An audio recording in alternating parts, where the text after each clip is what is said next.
it's over now, I must conclude. I am conflicted, watching where I step still, hanging in the balance, not the life I want to live. I want to take it all, standing tall, fear I weighed the person you are.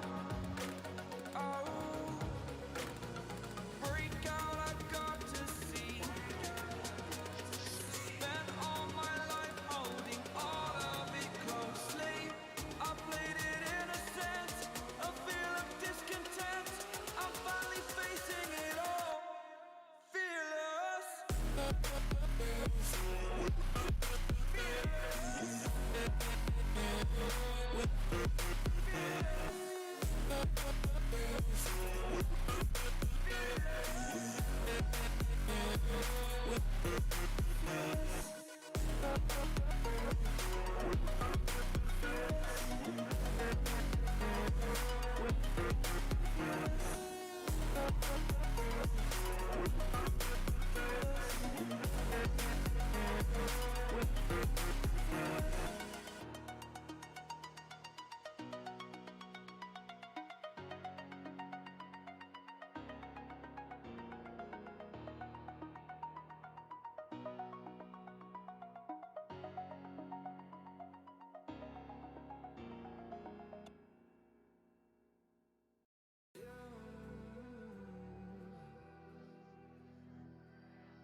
There's a distance between us.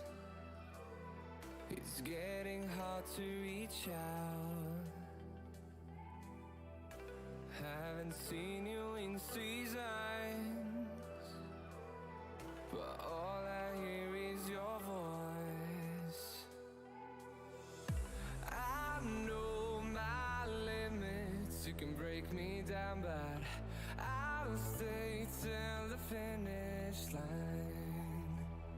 And I've been counting minutes for quite some time now, just to see you again. And I've been counting days to get away, to see you again, see you again. Been fighting ways to get away, to see you again, see you again.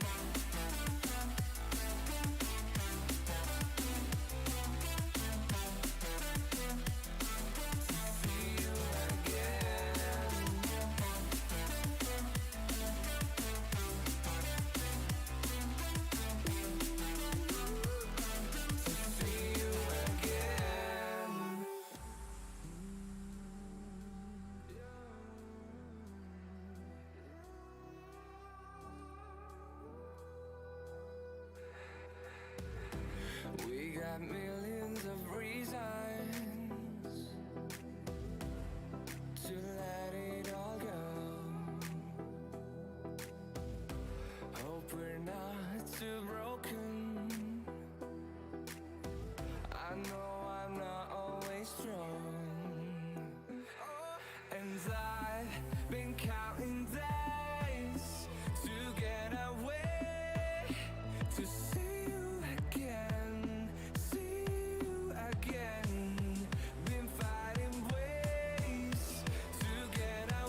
give you up.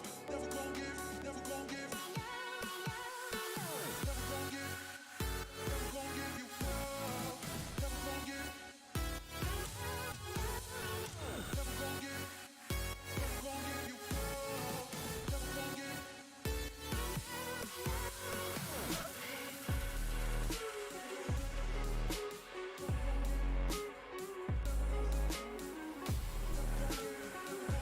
Never gon' give.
And there we go. Welcome everybody to the TG Diamond season number 6. And it is once again wonderful to be here live on connectingesports.com. That is our website, as well as twitch.tv/connectingesports. And of course, you can follow us on all the other social media. Just have a look on over the stream and you will be seeing all of those linked down below.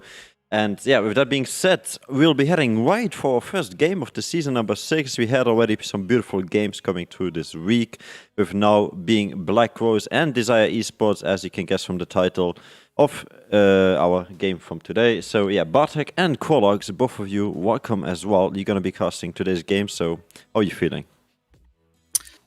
I'm feeling good. I'm looking forward to this game. It's first cast of the season. We've only had one day of games so far. Well, 2 days of games technically, some games yesterday, but 1 day of games so far, and it's still early days for a lot of teams who still haven't played. So I'm looking forward to it. It's going to be good. Perfect. Yep, very excited to see the teams today. Can't wait. Nice. Well, I'm looking forward to that one as well. I'm gonna drop them the PentaQ draft in case they need it. And yeah, with that being said, yes, got to the teams a bit. Have you seen anything, or any names? Let's start like this. Have you seen any names you're looking forward to see once again perform on the Rift here? One name I'll have to go back to here is TG Flatline. This guy is a beast in the mid lane. Anyone who's watched Connecting Esports before or TJ Dan before will know that name. He's a beast. Oriana, some would say one trick. There have been rumors though of the Azir as well, and the Azir right now is just a joke of a champion. So I'm excited about him, mid laner for Dzyre. Yep, I'd have to agree with you. I think Flatline is the best player in this lobby so far. In this game, should I say? Okay. The teams have... wait, let me just turn off that leak sound. This is very annoying. But yeah, the teams are already in lobby. They're ready to go. They're ready to rumble and take it out onto the Rift. So are Is we. Challenger mode working? I have no clue, but now we're doing this... wait, why Can are I get- yeah, can I get a you are main not in point? here. I'm sorry. I totally mistook It's you fine. It's for fine. It's fine. the other guy. I'll let them know once I finish this. There we go. That's suspected. The link I'll post it in the streamer chat as well, just for you guys. And that being said, I'll work on Quolox and also on getting Bachelorloft ready for you boys. Okay, and Black Rose seems to be ready, just waiting on Dzyre, and draft has started. I was joking around earlier saying this is like two teams of just one tricks, and both teams on their one tricks actually form pretty decent teams together. So it'll be interesting to see what comes out. There's the Oriana first. I think that's expected, honestly. That's to be predicted, yes. It's like every single game Flatline plays, Ori banned. Happens. Exactly. And then the Caitlyn ban coming out on the red side. Caitlyn's just too disgusting right now. It's always on red side to ban her as well because Black Rose can't just first pick her. That's true. And Tristana has been covered. Oh, never mind. It's picked. It's banned. Trist ban as well. So there is 2 of the 5 one-trick champions that have been banned already. Zodi on Tristana is classic, and there's a third one as well. Aurelia, Black Rose top laner, Pete Pedger Sage. I'll call him Peter. He plays Aurelia a lot actually. So that's a nice ban there. And the Elise, there's 3 out of 5 from Black Rose coming out. It's gonna be a game of trying out new champions this game, I think. The Dzyre are going to have to delve a little bit further into their pockets from this game here. And the Kha'Zix ban, I think that's standard. Kha'Zix is a menace in the jungle right now. There's not many things you can really pick into it. So yeah, I think it's a good enough ban because it's a really strong first pick. Yep. Let's see what they'll pick. We got some Yeah, bot tech hype in the chat, by the way. Welcome everybody in the chat as well. People are here to see not only Quolox and our beautiful TG Diamond teams, which we got 4 groups, so approximately 32 of this season, but also, of course, to see the famous Bartek known as Snades on the Rift. So yeah, I'm on it to be noticed. Am I just part of the furniture now? yes, Quolox has become part of the family. You're nothing special anymore. You're just expected to be here, man. Now, of course, we're happy to have you, Quolox. No, it'll be interesting to see what they pick here, though. There are still quite a few strong champions. Set, I still think, is a really good flex pick because he can play top, but mainly in the jungle or support, and he is getting nerfed next patch, so it would be a good time to pick him up. Evelyn, though, hovered. Evelyn's really strong. I mean, as a jungle main, I always ban Evelyn right now because she is a nightmare to play against. I disagree actually. I think she's pretty easy to play around in competitive play. Like Okay, in solo queue, yes, because it's solo queue, like whatever. But like, That's fair she's enough. really abusable. Yeah, If you have voice comms. Yeah, that's fair enough. Actually, yeah, I'd agree with you that in competitive play, Evelyn's pretty easy to play against. But Dzyre, though, are replying with the Ashe. I think Ashe is a pretty good pick here. She'd probably be like in the second tier picks along with like Ezreal in this current patch. I'd like to see Dzyre maybe bringing out a jungle counter pick here and leaving the support pick for the third in the first rotation here, because a support counter pick on Black Rose could really spell a bad lane for Dzyre unless they pick the Bard, in which case that's a pretty difficult lane with a lot of poke if you're Black Rose right now. Yep, it's easy pick as well with Ashe Arrow, and then Bard follows up with his portal and ult. Yeah. Ult Paul. Yes, that's a really nice early lane, and especially at 6 as well. That's going to be a lane you can really gank around and look to make some plays for the Drake early game. What would you expect though to see coming through for Black Rose though? Looking at this ball game? Let me think. I think they'll have to play weak side this game. Yeah. I'm not gonna lie. Ezreal hover, I think that's standard. I don't really think you pick anything else into this. Maybe yeah. I mean, I'd like to see an Ezreal Karma here. Just really safe lane, can match the poking as well, and then late game, just so much damage. You can also flex the shielding. karma in theory. Yeah, you can. Yeah, Karma go top or mid, but Karma they do mid pick as well, the yes. Nautilus. Going for that engage. Nautilus does do a lot of damage early. I mean, Ezreal Nautilus, I don't think it's that good at lane right now. Certainly, yeah, it's like int, I think. yeah, both champions are strong at different points in the game, and Nautilus wants to kind of go all in on the Ashe, as Ezreal doesn't want to. So a bit of a mismatch there, but maybe Black Rose are saying we just want the free engage. Maybe Yep, that's that what was they're that was skill diff bot lane. It's fine. Well, at least that's what they're telling me. At least in saying. the Okay. Got the getting some knowledge here. yeah. I mean, from I mean, if you pick Ezreal Nautilus, like you're like saying I will skill diff you bot. You know. Yeah, that's fair, and like Okay, Nautilus is the champion. Oh, there we go. There's the famous Azir. See, I thought that Flatline was just an Ori one trick, but Bartek tells me that Flatline is good on the Azir. Yep, he has a 14% win rate in solo queue, so that says like not a lot, but in CE, like he's already good as a. No one can match him. Sorry, I'm just saying there's a Nivea ban there. That is another one of the one tricks for Black Rose. I mean, it's pretty annoying to deal with, honestly, but I think you can kind of play against it in competitive relatively easy. They also banned the Jarvan, which is really smart, I think.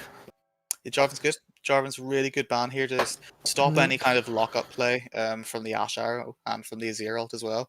Zoe ban as well. I do think Swell does play. Yeah, he has played already this season, so I think that's really good. Just kind of try to give Azir as easy a lane as possible, because once that Azir gets those 2 items, he's just going to be hitting hard, and especially when he gets the Rabadons, that's tough. Like, that's going to be rough. And the set ban coming out as the 5th ban for Black Rose and the last ban of the game. I mean, it's a solid pick. Maybe Black Rose just don't want to play against it at all, even though Evelyn Ezreal shouldn't be getting caught by him. But It's more for Nautilus maybe, or the 2 champions that are yet to be picked. But we'll see. Yeah, it's just a strong champion. It can be annoying to play against, but whenever you got Evelyn Ezreal, well, I'd like to hope that they don't get caught by the set. Rek'Sai coming through as a counter. Okay. I like that a lot. Really like that. Evelyn typically doesn't have a great pre-level 6 until she gets the invisibility, whereas Rek'Sai is so oppressive in the early game, and he's going to do a lot of damage, which really Dzyre actually lacking right now is that early game presence. So Rek'Sai is a great pickup. Hovering Soraka, is it the Soraka top? He played Soraka top on Tuesday as well. Oh, did he? Okay. It's Soraka top lane, or mid potentially, but more than likely top lane. And Kog'Maw mid. Oh, yes. Okay. I didn't realize that was still relevant. I guess they want to poke a lot this game, but the Nautilus kind of don't make sense. I mean, I guess he has to peel then. Yeah, the Nautilus is going to do a lot of peeling. I really would have preferred the Karma here. Yeah, me too. Just for that extra shielding, the healing. Or even Yuumi, actually. Yuumi would have been perfect as well, just something else. Nautilus really doesn't fit in very well. But Soraka Cog, that's a lot of late game damage and a lot of healing. If Dzyre aren't able to burst down one of the carries, it's going to be a difficult fight. And Kled being picked up. Ooh, the Kled pick. No, I like this. I had this noted down as Dzyre's top laner plays Maokai a lot, and then second Kled. And Soraka is going to struggle into Kled, I think. Kled is just going to be constantly jumping onto her. She's not going to have an easy time in the top lane. I think they lose actually, like even after laning phase, because like that engage is just too insane. Like Ashe Arrow, Kled's ultimate, even Bard's ultimate. Like if they get picked, they're basically dead. Like there's no like second chances. If you get picked, you're dead. Boom. I agree with you on that one. But before we get into any other more analyzation here of or analytics about this game. Let's have a quick look at what's going on in the Twitch chat, because some guys have already done this exclamation mark points. They know what this is about. And let me start the bet here. Okay, something went wrong. I guess Streamlabs is down as well. And there we go. Betting has started. This means, of course, you can bet on your favorite team. This time around is going to be Black Rose on the blue side. So you're going to do exclamation mark blue and then any amount between 25 and 1,000 to adjust your bet, or exclamation mark red, and then of course the same thing. So yeah, this is how you bet. What does betting give you? We will announce later next week, I believe, what exactly the top connector gatherer gets. So top number 1 with the most connectors will get something at the end of the season. You have 1 season to keep betting. How do you get points, you ask? You get points by watching. Every 5 minutes we drop an approximately of 25 points. If you follow, you get 500 points. If you sub, you get 1,000 points. And if you bet, of course, you get the exact amount that you bet back. So just keep it up with the betting and be on point when it comes to supporting your team or predicting the outcome of the game. With that being said, we will head over to this champion selection. As you can see, Black Rose and Dzyre Esports getting ready to lock everything in and to have a go. And it looks like a Soraka top lane, or am I mistaken here? Oh no, you're not mistaken. Yeah, you're correct. That is a Soraka top. And what do we expect from that? It's going to be tough. Very, very tough, I think, in the top lane. I don't want to call it early, but I definitely think that Black Rose have got the weaker draft, in my opinion. Yes, I agree with you completely. You know, like their late game poke is stupidly good. You know, you got Kog'Maw, Ezreal, like they're going to be bursting down a lot of those squishy targets. But I mean, with the Bard, the Kled, the Rek'Sai, the Ash Arrow, and then the Azir follow up as well, I just don't know what Black Rose do once you get past that 25-minute mark to stop the giant death ball that is Dzyre. Yep, sounds about right, especially with the jungle picks as well. I think that the Evelynn is a bit of a weird pick as well, especially when she wants to power farm till 6, and the Rek'Sai can just do whatever he wants when he gets his level 3. Now, I didn't... I think so. I've just realized there that Black Rose are actually using their sub. Okay. Right. So that's why I didn't have Evelynn down. So maybe Jacob or Jacob, whatever his name is an Evelynn one trick, and he's just going to solo queue this game. Maybe. 1v9 or what?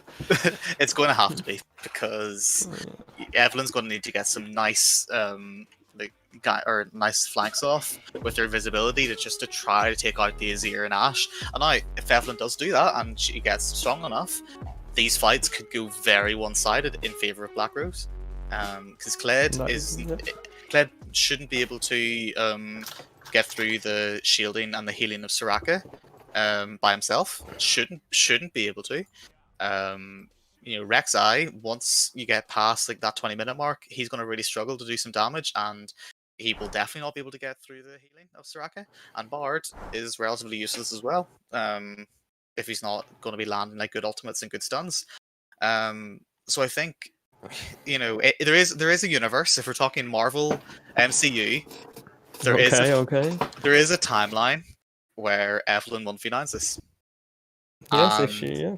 I personally think that we're going to go Doctor Strange and say that there's one. I agree with you, yeah, one. I mean, if she gets fed, Dark Seal bot, then into Magi's, 10 stacks, that's into 25, and then she snowballs. What's your go, like Dark Seal? Like second act, or rush like Dark Seal, just get 10 stacks, just constantly going. I mean, I'm up for it. But if she doesn't, then it's a bit of a Pepega, because the enemy can just like kill you when it hits 6. There's going to be on your bed. It's going to be like a really weak Rengar, just like jumps out at you. Yeah. Oh, hello. Wait, so bye. You're telling me Bartek here, or Mr. Snades, whatever you want to be called, that you think she should rush the Dark Seal here? Isn't that kind of? I mean, I said she could do. Because I feel like she needs her core way more than the stacks on the Dark Seal. I think she needs at least. Carry, she wants to 1v9. True, but you have a Kog'Maw and Ezreal that scale, right? So. Yes, it is scale. I think if you control the mean- mid to early to mid game, he should be fine enough here. That's Evelyn job done, you know. Later on, he's just gonna scare Ash whenever you charm her, and that's about it. Because I don't see Evelyn ever getting close to anyone in late game. Not in late game, but in early game she can really get ahead if she plays it correctly. I think. Jason, I've got Yes. a problem. I've got 30 points. Oh, that is very unfortunate, my friend. I bet them all on red. Yikes. I think this is going to be a 25-minute game. Yes, Red I will side- vote red red side as well. win. I mean, I always do this. I always ask for time because, you know, we're casters. So Bartek, what time are red side winning this? Down to the second. Down to the second. Yeah. And if I guess it right, do I get anything? Or what? You get a 2D printed connected esports coin. Okay. He's inting All me. right. Well, I'm under pressure. What minute and second? It's minute and second, because you already said red side, so Yeah. I'll say 22 and 30 seconds. 22:30. Okay. Yes. Not even 30 minutes. Okay, I like that. I went for 25, a little bit more conservative. Nope. I'm all in. Jason, have I got all my connectors? You want to connect this for me? Yeah, I only had 30. I can't start the season off with just 30. Is it enough to bet? It is not, right? I mean, I already bet them all, yeah, but I'm going to get nothing. well, I'm going to be on like... I can't. be on, like, This 40. season, I can't give anyone points because we kind of have first place gets something. So Well, yeah. Everyone else started on 1,000, and I got 30. No, they got more because they were chatting and talking and subscribing and following. You know. Okay. So is that what I can do to get points? What I can do is I can give you some of my points. Oh no! Don't worry about that. Don't worry about that. Will you? Because I don't don't want to win this season. You know. Because it would look weird. Yeah, it would look weird bit if you won. Yeah. Because I get already a shit ton of points by being online all the time, so and texting, you know. Oh yeah, 0 seconds hit here. We might have a look at the runes here and summoners taken by this team. So if you want to walk us through that one. Yeah, I'm kind of looking through the rune set here. Nothing is massively surprising. You got a Dzyre with the Arcane Comet. Potentially could have gone for Lethal Tempo, but I'm not going into question Flatline because it's Flatline. Soraka, Summonary, fine. Kled, PTA. Probably doesn't need to go Conqueror this game because he's just going to be looking to burst down Soraka, and there's so many squishy targets for him on the enemy team. Ash on Lethal Tempo. PTA might have been useful here. I don't really know if she'll need the Lethal Tempo too often, but has taken the Exhaust, which I do like. Will stop that Evelyn. Hopefully stop that Evelyn one-shotting her. But all in all, everything seems to be pretty standard. Yep, I agree with you on this one. I mean, I like the Bard of the Guardian. It's a good choice of rune. It's the less aggressive version when it comes to direct lane, but it's really, really good to keep your Ash safe, which I think is this is all about. But then again, Ash Guardian's late game. busted right now. Yeah, Guardian as well. is busted. Also- Whenever you can go Lux W max with Guardian and it works, there's some serious problems. Even the Rek'Sai actually went Hail Blades over Conqueror, which I respect a lot. I think it's actually better when you're playing for early to mid, especially. 100%. Especially when you want to whenever you want to put the enemy jungler behind, Rek'Sai can just look for constant Vs, constant fighting, and I mean, it's an Evelyn, so there won't be much fighting, I think, early on, because she loses. Unless she gets the pick on Rek'Sai. hard loses. So I think, if anything, Evelyn's going to have to play this early game a little bit safer, or certainly try to outplay the Rek'Sai a lot better, rather than just kind of autopiloting, looking for constant ganks. Yeah, I mean, she has to power farm till 6, and then she comes invisible, and then she can look for stuff, but until then, she has to just farm. There we Vision go. is going to be a big thing this game, I think. Also, objective timers. What's the first objective? Mountain Drake is first. Okay. It does mean that we're guaranteed not a Mountain Soul, which is nice. You know, it's nice to start off our first stream. This is just traditional, man.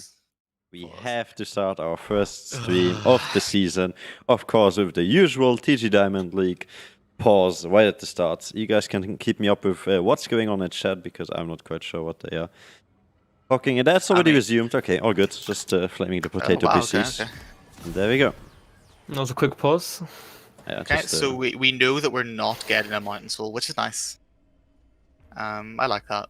But Mountain Souls are boring. We want Infernal Souls.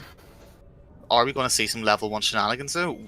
I hope so. From Team Dzyre, we seem to have like a big one. They have actually pinged out the exact route for us as well, which is really nice. I like that they're catering to their fans. But there's going to be a standard invade. There's going to be a similar thing going on the top side of the map though. I really like this. I really like that they're just telling us exactly where they're going to go. Now, this is actually, in my opinion, probably favored towards the... I don't even know, because they're looking to maybe split the map here. Evelyn on the top side, but Evelyn won't be able to kill this Kled. But on the flip side, I don't think Rek'Sai really can or shouldn't be able to kill the Ezreal anyway early game. So I don't think splitting the map really benefits anyone here massively, honestly. They are going to pick up the Kog'Maw though. He's walking the lane. Kled is going to pick him up. Oh, that's bad. That was sad to watch. Okay, I think he mixed that out. Yeah, it's fine. Nothing happens. Now, Soraka Evelyn is still there. Don't know that Rek'Sai's coming. Kled's here as well. And They're being collapsed on. Flash coming The for Evelyn. flash? Yeah, and I think they're just going to run away. That is not very good for Kled. It's not good for Evelyn either. She uses the flash. No, it does put Rek'Sai behind, which is well, not behind, sorry, but certainly no, stops Rek'Sai being like as useful in the early game, which is quite nice. Kind of like, if anything, buys Evelyn a little bit of time here, but again, it really doesn't do much. It's I mean, it's kind of like a lot of work being done for nothing, like for little to no benefit, really. Just unnecessary. Especially whenever you are, you know, like the Kled, the Azir, Ashe, Bard. You know, you don't need to be like massively proactive, like early. Like get your items, you know, and then just win essentially. So I don't really know who benefits more, but Soraka does have a bit of a lead in the top lane. Does have the range advantage. Kled already. What's happening?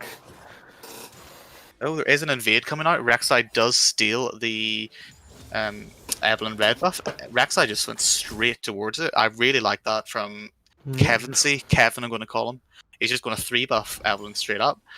This Evelyn is going to really struggle. Yeah, she's giga tilted now. I think. Like if she finds out that the red is gone, or she should already know actually. There was a ward there. Certainly, I think there was a ward there anyway, so she should know that it has been taken, and she is pathing towards the top side Scuttle Crab as well. So we'll be able to take that. Rex has to look for a gank on actually mid wave. So can't really look mid. Yeah, the only lane that Rek'Sai can look to gank here is bot lane right now. Top lane is pushed up. Mid has gone to help Soraka, and even I said this Kled is going to beat Soraka in lane. Soraka is smashing him right now. I mean, that's the early game for you. They really kind of messed it up. It's rough, but Rek'Sai is in here. Does look for a Kog'Maw flashed. Kog'Maw flash was big as well. That means really easy repeat ganks, especially with Evelyn's flash down as well. And Rek'Sai, I love this. I love this aggression from Rek'Sai. He's going to see that Evelyn's going to be coming over. He is going to take that. They actually might kill Rek'Sai here. Oh no, just a bots. No flash on Evelyn though. Can't follow up on that. Evelyn will just clear her camp. And Rek'Sai just goes back to farming his own jungle, which is nice. I like that. Little bit of gentleman's agreement. Little bit of, you know, like, I'm here. Okay, you can have it. Yep. Mid has no flash now on the Kog'Maw, so he can't really push up anymore. No, it should be a free gank in mid lane. It should be free ganks. You know, once the Azir gets 6, can easily get that initial engage on the Kog'Maw. Nice stun on the Ashe though from the Bard. A lot of damage actually. I like that. Not the Okay, Ashe, sorry. Ash will flash for this. Of course she flashes. But Even get the it kill. That's so unfortunate. doesn't kill him though. And Yep, that's very unfortunate. I'll say it now before no one will have seen it, but Kled TP'd back to lane, got a good trade against the Soraka. So I'm happy for Kled now. Does get a deep ward as well. Now, knows that Evelyn isn't 6 yet, so will get spotted on the ward, which is nice. It's pretty low HP actually, and she has no flash, which is free kill. Never mind. Rek'Sai opting just not to fight for that, which I mean, I'd like to see a little bit more aggression coming from Rek'Sai. They can do Drake here. They can do Drake here. They can. Bot lane's backing. Yeah, this is a free Drake. I'd like to see a bit more kind of like Julian aggression coming from Rek'Sai though. He's just not forcing Evelyn behind enough. Like Drake's nice, but it's not everything. I think he's scared of her for no reason when she has no flash, unless they didn't track flash. You could have literally E'd flash, W, Q, Q, Q, Yep. E, and that. There's no counterplay. Yep, can't do anything about it. Evelyn's flash is going to be up here though. Yep. So Evelyn and will have it for 6. So should be looking for a play, preferably around the mid lane maybe, or bot lane. Sorry. You got the Nautilus hook. You've got 2 squishy targets. Ashe with no flash as well. So certainly could kill the Ashe here. Once Evelyn hits 6. Yes, but they both still have exhaust subs, which is actually really big. They can just exhaust the Evelyn when they come. Well, Ashe can. When she hits 6. And there is a slight gold advantage here coming through for Black Rose, and that is mainly down to the Ezreal just completely out farming the Ashe, even though there is a fight here. What's going on here? Yep, Evelyn looks kind of. Yeah, I think she's dead here. Yeah, I mean Evelyn must be dead. Yep, Flatline coming. And Flatline gets the kill, which is actually like the best possible outcome you can have. And they'll get Soraka here as well. Yep, she's dead. Oh, this is unfortunate. Soraka still does have flash. Soraka really should have just said, "No, you can have it," and just flashed away right away, because that bar stun was huge. Was able then to move that into the Azir ult, and that's 2 kills on an Azir.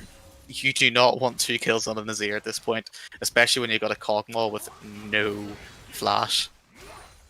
That is pretty scary looking Azir, especially when it's flatline. The Azir one trick, actually like giga scary.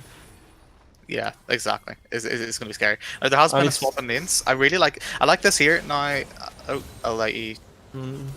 What's going on over here? Nothing going on though. The Evelyn just smited the blue and they just ran away. Okay. Question mark ping or what? The Nautilus is top lane. They're looking for an engaging Rek'Sai, but Rek'Sai just tumbles away. It's fine. But I would like to point out this is a really nice lane swap coming through for Dzyre. They don't need to be bot lane now. They got the pressure over the Ezreal because of no flash and the engage. However, there's no Drake, so where do you go? You go top lane. Top lane lets you push in the lane, go for the Rift Herald, which will then pretty much guarantee you first turret blood as well, unless you're really bad. No, I think they can do Herald now actually. Like everything seems to be full HP, and they know Evelyn's bot lane. Yeah, so that should be a free Herald. I'm not sure why they're not going for it. No, they're going towards it. There's pings towards it. Okay, they are. They're walking there. They could have went earlier. Did Kled take the red buff? Kled is taking the red buff. He is indeed, yes. Evelyn's too low too low level to even go for the red buff, and Evelyn here is getting absolutely nothing. Does settle for her wolf camps, but Kled is just taking red buff. Now does go in to fight bot lane, whilst Rift Herald just goes down to the Rek'Sai. Yep, as to be expected when you're playing Evelyn against Rek'Sai. You can't do much. Bot lane is a big fight as well, actually. No flash coming out from either team. Kled does ult, but Soraka does get a nice E off and does stun the Kled, so just back off. Yep, actually Evelyn's faster getting level 6 than Rek'Sai, which is really surprising actually. I thought that Rek'Sai would be 6 first.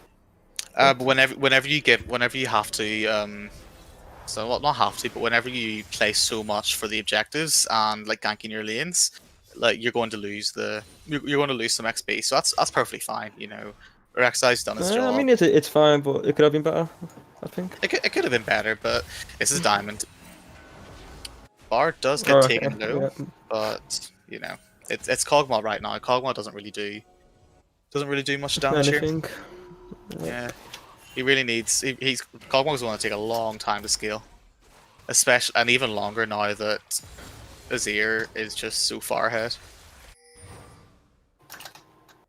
I think Dragon is up soon though. Drake is up in 40 seconds. Actually, yeah, 40 seconds. It's an Infernal Drake, so you know certainly Rek'Sai should be looking to punish this, especially knowing that the Evelyn's top side, and Evelyn is top, just chasing that Bard, looking for a gank on the Kled as well. Rek'Sai, they know Rek'Sai's bot lane. Bard's in base. Azir's going to have the pressure in mid, but is backing for some reason. Yeah, I think he wanted to get wards or something. I don't know. As he would. Oh no! Oh wait, he doesn't have the spot on him yet. Yeah, I think he just backed. So, ward, I guess. Kled almost dies. Which is also good. Kled almost dies in top to lane. Soraka. Yeah, to the Soraka and the Evelyn gank as well. This should be a free Drake. Dragon. Yeah, should be a free like, Drake good for them. Yeah, it should be free Drake. Didn't get anything for that in top lane, and other than a flash on Kled, which you really don't care about, and that's an Infernal Drake coming for Dzyre, and they're going to be laughing with this one here. They're perfectly happy with that. That will get sold this game, I think, as well. It is Cloud Soul. Cloud Soul. Oh, okay. Probably the. Well, no, I'd say Cloud Soul is pretty nice for Dzyre here. You got big ultimates coming through. Yeah, 20% extra cooldown will be really nice for the Ashe Azir, as well as the movement speed for the Kled and the Rek'Sai. So certainly it'll be nice. Yes, I think Ocean would have been better though. Ocean would be nice, but I think Ocean's always nice. Yes. One thing we didn't talk about though with the there's a fight. Yeah, everyone gets killed there, no? Okay. Ezreal does miss Nautilus as well. actually run away. 2 flashes Bad ult down, misses Nautilus. actually. Sharo hits Kog'Maw and the Emperor's Divide coming through! Oh. Insane play flatline or what? I feel so bad for Did you see that? That's insane. I feel so bad for Kog'Maw. He got popped. I said Ashero hit and they're dead. Like no counter play. That's a tough one. You know, that's across the map as well. That's 3 kills on the Azir, 1 on the Kled as well, and they should Trade one though. They should get first turret blood here. The Kog'Maw does have the kill, but really you don't really care about that at this point. 1 kill on Kog'Maw doesn't really mean much whenever you got 3 on Azir. Oh, the Evelyn's looking for a pick on Bard, and she misses the. Oh, she hits the charm, but the Rek'Sai's coming through. Oh, she just ult to escape. Happens, I guess. Now, I don't play Evelyn or Rek'Sai at all, so maybe you can tell me about this. I do, and that hurt my brain. Does the another fight? Wow, I can't even get a chance to talk. Yes, I mean Rek'Sai just uses tunnel is fine. Yeah, there we go. Does the Rek'Sai like underground passive? So like, can you see Evelyn whenever she is invisible? Yes. Yes. Okay, that's a massive counter. It's his I footsteps. love that. I love that. What a massive counter. Oh, the Azir barely makes it alive actually. Doesn't die though. Like Dzyre, sorry. Black Rose are putting so much into trying to shut down these members of Dzyre, and they're just not getting anything for it. The only kill they have is literally just from a fight, which they got 1 kill. Dzyre got 3. You know, they're not getting anything from this. The Evelyn is not doing anything at this point. She's 0-2-0. Whereas the Rek'Sai is really dead way right now. Like, she's doing absolutely nothing. Kog'Maw is doing relatively okay. He is up in CS, does have a kill, but you know that's 3 kills on the Azir and only down 10 CS. Doesn't really mean much. And there's a fight in top lane though. Kled is going. Oh, the Kled is going in, but the silence comes through and he can't do anything. Yeah, I mean, like Kled really kind of just hard wins this now. Like did struggle a little bit earlier in lane, but is perfectly happy now. He's camping for the Soraka, but like the Evelyn's there, and he doesn't know. Might be dead there. Oh, actually, Evelyn might be dead. No. Oh, Evelyn just died. She gets popped. Evelyn is so But far you lose behind. chicken here. You lose chicken, I think. Never mind. Rek'Sai's coming. There's a flash. The flash comes through from Soraka. Yep. That's actually really big. But the death on Evelyn is just Giga Int, I think.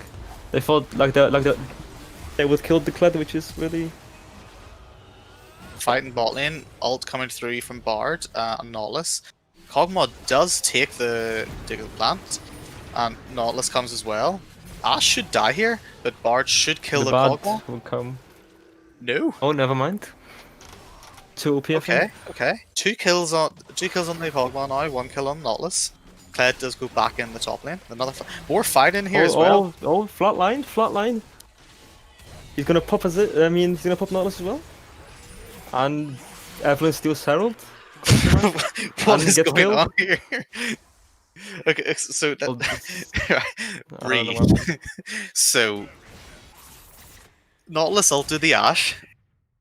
Bard then went to help. Stop. Perfectly fine. Bard then tunneled away.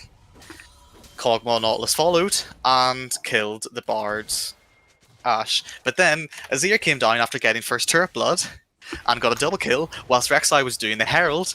And Evelyn then came in, stole the Herald, and then killed Rek'Sai. I think red team are still fine with this. Even if Rek'Sai kind of inted it on the Herald by himself. There was no need for Rek'Sai to be there. You know, there's fighting going on. There's fighting going on in the bot lane. Azir had the turret. You know, there's no need for him to actually be there, especially with no vision on the Evelyn. Which I'd like to point out as well. Really, not very good vision coming out from Dzyre. You know, you want to get your deep vision in on Ezra or in the Evelyn, so you know where she is when she's doing her jungle camps, because you're not going to see her otherwise. That is true. You want the jungle camps. A very good point. But really, not very good vision coming through. On the flip side, Black Rose probably worse vision. So it's a bit of a weird game with a real lack of vision. On both teams, really, there's a bit of deeper vision coming through in Black Rose. But Okay, they're going in on the Evelyn. The Ashe arrow hits Evelyn. Is she? Oh, she flashes. And Kled is in the back line. Kled is still going deep. He's deep. But I think he hints her. Oh, never mind. The bad old misses completely. I'm planning actually dies. Oh, this is Giga Int. This is bad. This is the dragon as well. Oh, never mind. Rek'Sai smites it just in time. But Ashe dies here. Kog'Maw will finish her off. One more or so. Okay, nice. Okay, nice flash. I think that was really good from yeah. So Ezra will flash to steal the kill, but Kog'Maw took it anyway. Points. Okay. Alright, I think this is where red team just ran it down. Like they literally just threw their lead. That was an awful fight. Now they did get consolation prize, they did get the Drake, but really bad fight. Yes. The Kled basically killed flatline on Azir. Kled got ulted and then flashed away behind Azir, which means Azir got hit up by the Nautilus ultimate. And then once Azir was down, you've got so much of your gold on Azir. Like once he's down, the fight is all but lost. This Kog'Maw will like do so much damage now. I think he got he got shut down now. I would like to point out that Kog'Maw does have a slight, now like we're talking 70 gold, but a slight gold lead over the Azir, which is mad because Azir has been getting Azir's been getting so many kills all this game, but now has actually a gold deficit, and the Rek'Sai has a 1k gold like deficit on the Evelyn as well. So that kill was big on the Evelyn. Ashe also 1k gold down too, and relatively even elsewhere. Maybe a small gold lead in terms of Kled in the top lane, 200. But a lot of the gold here on the correct members of Black Rose, whereas all the gold is only on Azir at this point for Dzyre. That is true. I mean, the gold isn't really that big, team-wise speaking. 2k. Yeah, it's 2k, you know, it doesn't really mean too much. But Evelyn still make mistakes. Yes. Evelyn knows to begin to do a little bit of damage. Rek'Sai is going Black Cleaver, I believe. Azir has got Nash's Tooth. There is a engagement bot lane or mid lane, but they. Rek'Sai is going Black Cleaver. I think that. I mean, will they? I don't think they Okay, need. yeah, Black okay, yeah. I mean, yeah, they. I mean, they have Ashe and Kled. More towards Ashe than Kled, but Yeah, I don't get know. it. It's I fine. don't It's know a if they core need- item as well. I don't know if they need it though, but you know, each to their own. I don't play Rek'Sai, so I'm not going to tell him what to build. I mean, he could go like lethality, I guess, but I would say lethality might work a bit better. You know, the only reason I can really think to build Black Cleaver is maybe just for the health, honestly. But I don't know. I don't know what he wants really. Ashe opting to go for the crit build here. I like that. No need to go for the on-hit Ashe build. Just go full crit. You're going to do a ton of damage anyway. So it's fine. Bartle does come yep. out. Oh, the battle misses the second time this game. Oh, the Ashe actually hits, and this Kog'Maw is dead. Man, there's only one thing with the worse hitbox than the Nautilus hook. It's the Ashe arrow. Yep. I think this bot has aimbot or something this game. I don't want to be a guy, but yeah. Okay, they're actually fighting for Baron here, or they're trying to at least. No, But I think they'll just give. no. Evelyn is there, One man and she down. has been poked. She has been pinged as well. Evelyn has, so they know. She They will know steal. Evelyn's She around. will steal. No, she no.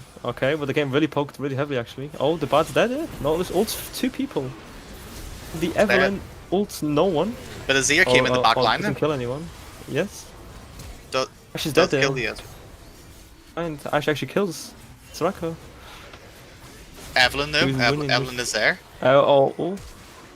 Evelyn actually gets popped. But Wow. Kog'Maw came from base. So Kog'Maw can we free this?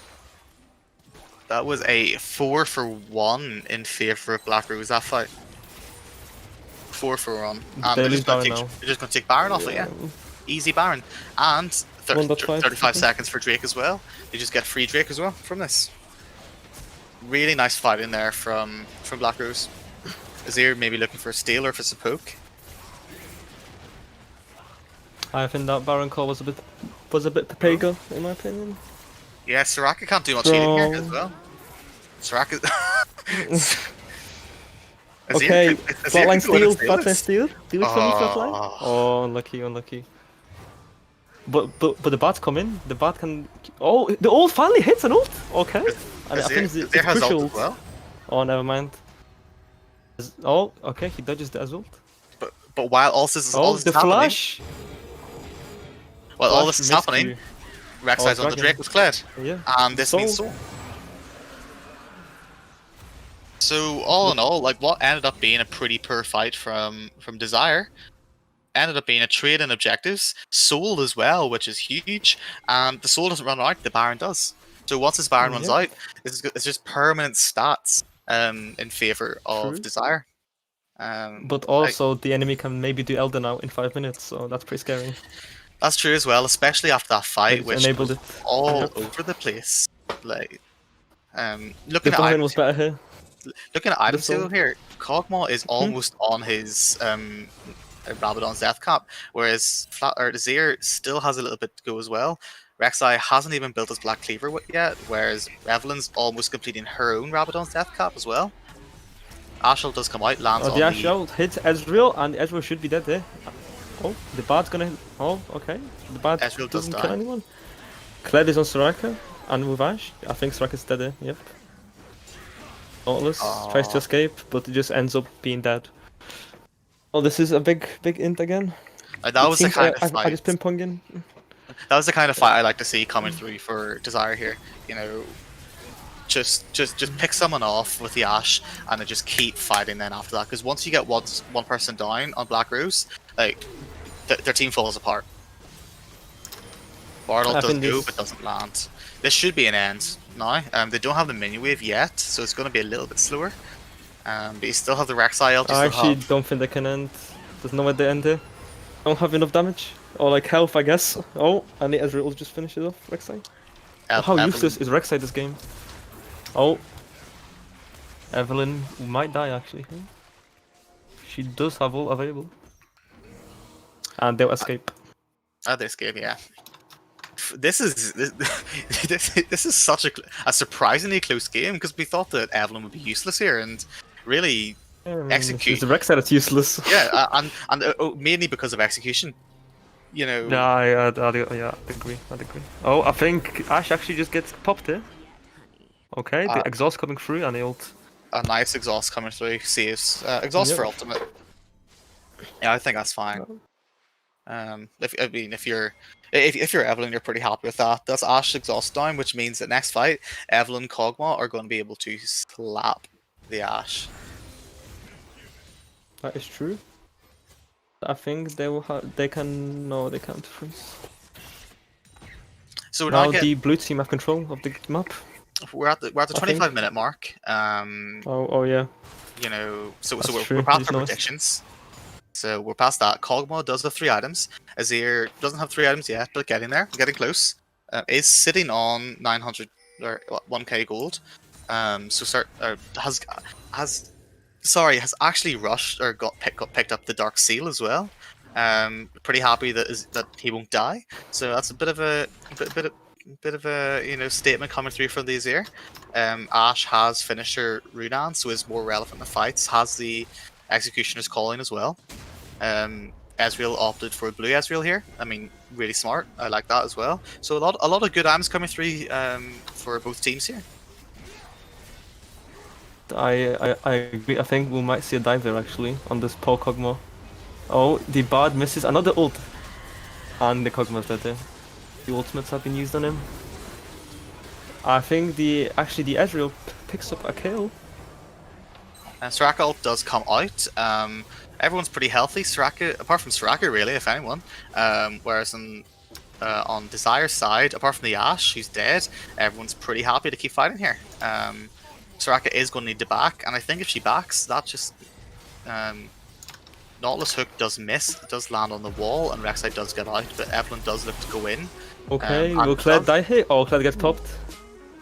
Bard's done coming out slightly too late, and what was really a fight kind of initiated by Dzyre ended up being a 1-for-1, or sorry, 1-for-2 in favor of Black Rose. So Black Rose are relatively happy, even though their base is basically in tatters. I mean, they still have 2 inhibs up. It's fine. 1 inhib down. Not unwinnable. But Baron here is up in 40 minutes, and an Elder Drake is up. Not 40 minutes, sorry, 40 seconds. And Elder is up in 1 minute. So there's going to have to be a fight here, because I don't think either team wants the other to have this neutral objective, and I don't think they want to trade them. So I mean, Elder Drake is better in my opinion. Elder Drake's better. If you had to choose.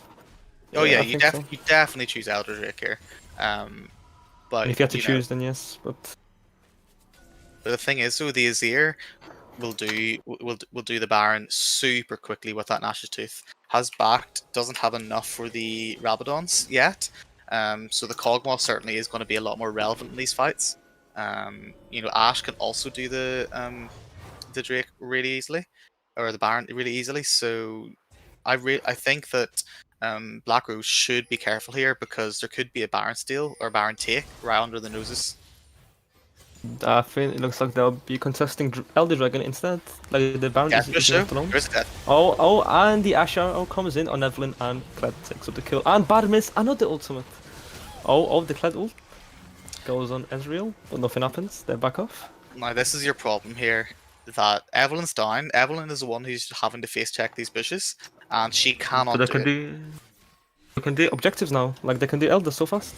Yeah, like no smite on the blue team. Like they are an Elder, and there just doesn't really seem to be much of a This is free. This is Giga free. If you miss a smite, okay, got it. And now you go Baron. And you win the game. Yep. Oh, they are looking to actually just straight end here. I mean, I guess they could then put it this way, but okay, Rek'Sai gets a knock-up on Ezreal, but Rek'Sai ins. Ashe also kind of insing. I mean, I guess Baron is not a good objective to take. But now Black Rose just take Baron. I mean, they don't really have the DPS. Not anymore, but no, Evelyn's up. The Rek'Sai's down. I guess this is just a free Baron for yeah, I don't know what was that fight. It's so unnecessary as well. Like, just run and get the Baron and end that way. Ash Arrow misses as well. And Rek'Sai's down, and this is the I exact. think, yeah, win trading. Okay. What a nice battle, actually. That's actually pretty good. Thing is that Rek'Sai isn't there yet, though. Oh, Evelyn ult down, though. Ash is doing a lot of damage here, but the poke is insane.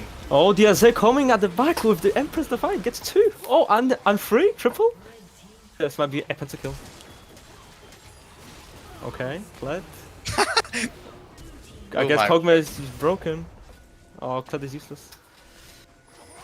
I think the Kog'Maw is still dead. I mean, they still have Elder on Azir. And yeah, he's dead. Right, now can they end is the question. No, they...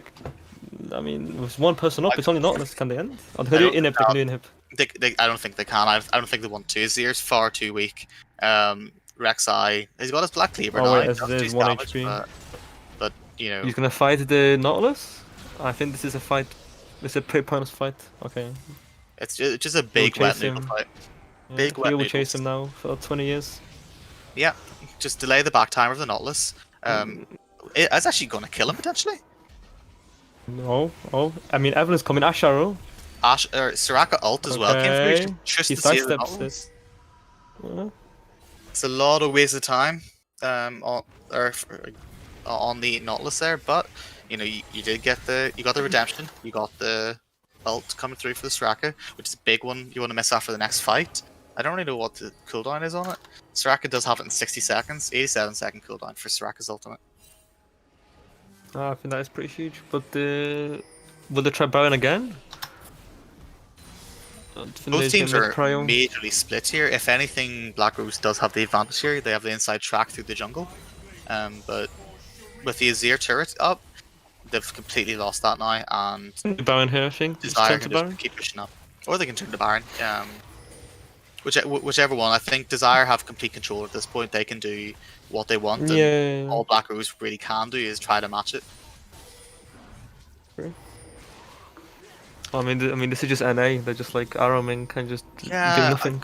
I don't really understand here. Like both teams are getting pressure and creating it, and then just kind of letting the other team take it back. It's really weird to watch. Like both teams seem to be really scared of each other, and the only person who's really looking to go in, if anything, is the Evelyn, which I really like. Actually, true. And Kled should look for some pick or Ash. I mean, they have Ash are up now, and Kled on them, and Kled is ult is up. All ults are up for both teams. Is it up? So Ults are up, yeah. So this is a free pick. Just get one Ash arrow. And they've done it before. They've shown time and time again that they can do this, but they just seem to be so scared because if they don't get this pick, that Soraka is just going to heal everyone up, and the fight's over. I guess they're going down to bot lane now, or bot side river. They're forgetting about the Baron. Okay, another bad. Okay, and the Ash arrow misses as well this time. Oh, I'm keeping a track of the misses on the bad. How many times? I think this is a lost fight. Yes. Why? I don't understand. I don't know. I don't understand why they keep trying to like force a play with the Bard ult. Yeah, like you got so much engaged. You got so much engaged with the Ash arrow. You got the Rek'Sai can dive in. You got the Kled ult as well. Like so much. Just do something other than Bard. This is actually good for Dzyre if Kled still pushes bot. Yeah, Kled. I mean, he has to P. He does. No one can match a Kled as well. So all Dzyre really need to do is just stop this Baron take, and the DPS is really low as well. You after force, they can just. Okay, he's TPing behind. She might kill Kled there.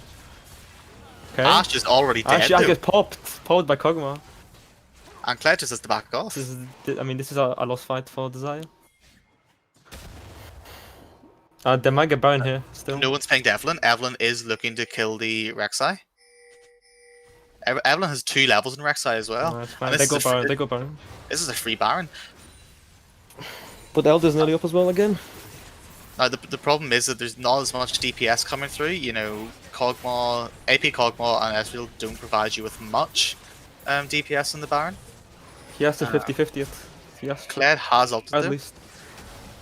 Kled is looking to go in. Okay, he's gonna get popped here by the whole team because it just won't be fucking fight. And the bad ult hits not. This is a free Baron. Finally, when it not matters. Finally, a Bard ult hit. The Oh Bard no, wait, is- wait, Rex is gonna steal it. He's gonna steal it. He smite too early. He missed smite. He pulled a me. Unlucky. that And they should go be Elder, and this is game. Yeah. Shit. boy.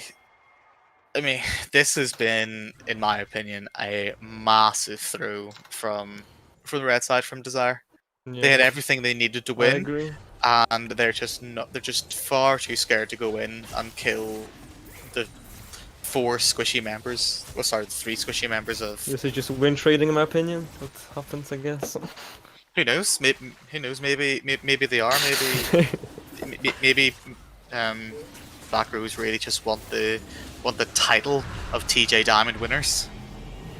True. The highly sought after title, and with two initial objectives, with the Baron and the Elder up, this should just be game. I'd say it doesn't matter how little engage you have on the side of Black Rose, you just go in, because I would be willing to bet that one Kog'Maw ultimate will kill the Ashe. I actually think so. Actually, maybe two. If I may interfere here, I actually think Jedlam summarized this game perfectly for us. He said Blue side could have easily won this, they just didn't have the desire. What a comedian. I reckon we should get Jedlam a prize for that pun. I don't know what, but we'll get him a prize. We'll get him the prize of casting tomorrow's game, which is going to be Wife Beaters United versus, I forgot who, but we will check it out later on. Wife Beaters This is United. Rush Esports, how can you forget? Oh, Rush. Oh, Rush yeah, I Esports, think thank you. that'll be a good game as well. Rusher certainly, for anyone who's watched Connecting before, will know Rusher are a good team. Best team in Connecting Esports, in my opinion. Best team. Oh, I mean, This split. they were good before, and then, you know, But now- Insidious and Avers don't play for them anymore. But like with Baron and Elder, Black Rose can literally just walk up and take, and Dzyre do nothing Yeah, about this it. is pretty sad to watch. This is very sad. I mean, can they actually? I mean, they might just force this. Well, I don't mean, know. I guess going bot is more safer. Okay, yeah, they're just taking their time. They're saying they're just saying, okay, we don't need to force it. Let's just take all three inhibitors and win that way. Supers are going to start coming into the mid lane. There's so much range as well coming through for Black Rose that, I mean, Dzyre just can't walk up, and they just melt through these turrets with the Ezreal. I think this is an inhib, and I mean, how is top tower still up? What? Okay. I really don't know. But look at this poke coming through for the Kog'Maw. Like he just fires. They can just constantly. poke this. And Okay, there's I mean, that's a another flash out of this. Mythargal. Oh, the Ash Arrow comes in on Kog'Maw, but the Kog'Maw is just too strong. Will they kill anyone here? No, Kled jumped in. No, this or- Kog'Maw just carries, I think, no? Oh, Kog'Maw's actually dead? When you kill Kog'Maw though, you've got I a mean- 3-item Ezreal. Yeah, he's still got the Ezreal to deal with. And his Rocket just kept on healing throughout the whole fight. I don't think Flatline can 1v. I don't think a flatline can. One He can't before even this, make it sorry. to. He can't even make it to his base right now. I mean, he can't 1v9 this game either, I guess. Happens. Wow. Well, I stand corrected, and I apologize to Black Rose profusely because I thought that was GG from the drafting. So I'll hold my hands up and say I'm sorry. Execution was bad, that's all I have to say.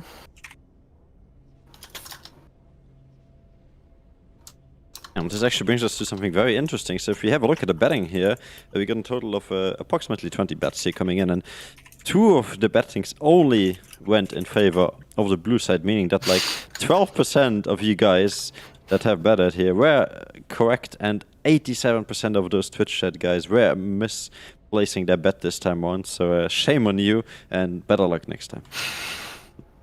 Also, betting has been paid out here in the chat, so just have a look on over, do exclamation mark point to see if you got what you have desired, and of course, well, not only desired, but also reckoned here to deserve as we go into the post-game analysis. So we will have a quick look here at the numbers and the stats, the gold. You can see it all on the screen right now. Individual gold is something we didn't touch on specifically this game because it was more of a team wanting it down left and right. But in the end, blue team shall be victorious, bringing Black Rose here up to the 1-0 in this best of 3. But don't go anywhere because game number 2 is on the way right around the corner as we have a look at the damage graphs here. Oof. Yeah, so this Krogma... As to be expected. Yeah, as to be expected. But also the Aswell picking up the slack here and seemed like flatline against the wall if I see this Ashe damage, which technically speaking she should never be in range to damage any one of the enemy carriers besides, well, the Nautilus, who is not a carry, and the Cletty actually doing also some pretty good damage, but yeah, nothing to be compared to this 47k here of the Krogma and of course the nearly to 30k Aswell damage overall throughout this game. And it was exactly 38 minutes and 25 seconds. And what was your predictions again? I had 25. Well, with In 22. favor of red. Well, that favor still of red. favors Bollocks here, even though we are both terribly wrong. But No, yeah. I'm taking. What? I'm gonna take the L on that one, Jason. I'm not gonna. Good. Means Twitch I'm chat not, wins I'm not, once I'm not again. gonna win that. I don't think I can. I can gladly take that victory over Bartek. Yeah, I mean, it's 30 minutes away, but you know, happens. We'll be heading into a 1 minute break real short and also give you guys time to vote on our match MVP, meaning you can vote on your match MVP, but only from the winning team. We limited it a bit. So if you have a look over to our Twitch chat real quick, you can see that now the poll has started. Put your vote in with exclamation mark vote and then either top, jungle, mid, AD carry or support for whoever you think was carrying. I think this one's a pretty easy one. Just go with the vote space bar mid and you should be good to go on this one. Yeah, and with that being said, we'll be right back after 1 minute. See you guys in just a second.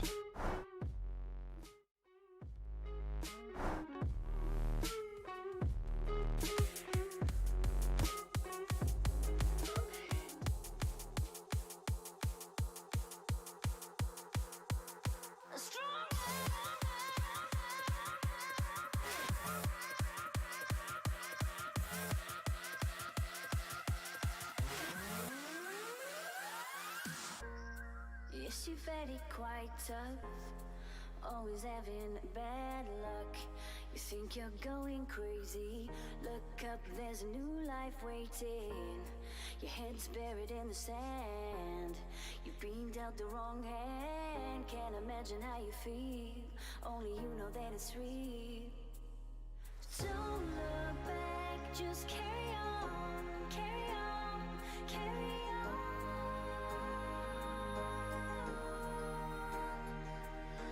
Don't look back, just carry on, carry on, carry on.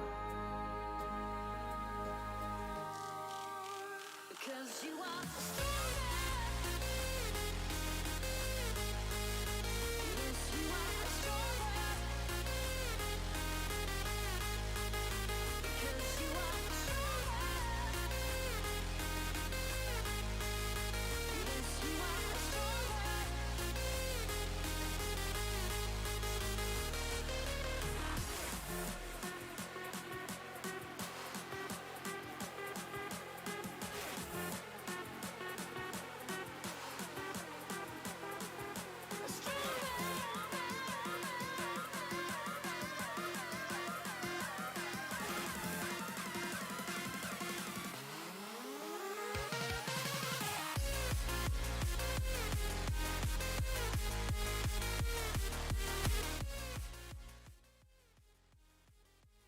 And there we go. Welcome back here, everybody, to the TG Diamond League season number 6. And as you can see on the screen, this has already been a best of 3 game number 1, done with Team Black Rose here taking the first win versus Dzyre Esports, who are now looking to get something back at least. And this time around, they're going to be on the blue side with the Black Rose moving over to the red side. So we have, statistically speaking, a 70% win ratio on the blue side throughout all of our TG Diamond leagues, throughout all of these past 6 seasons. So yeah, looking forward to this one.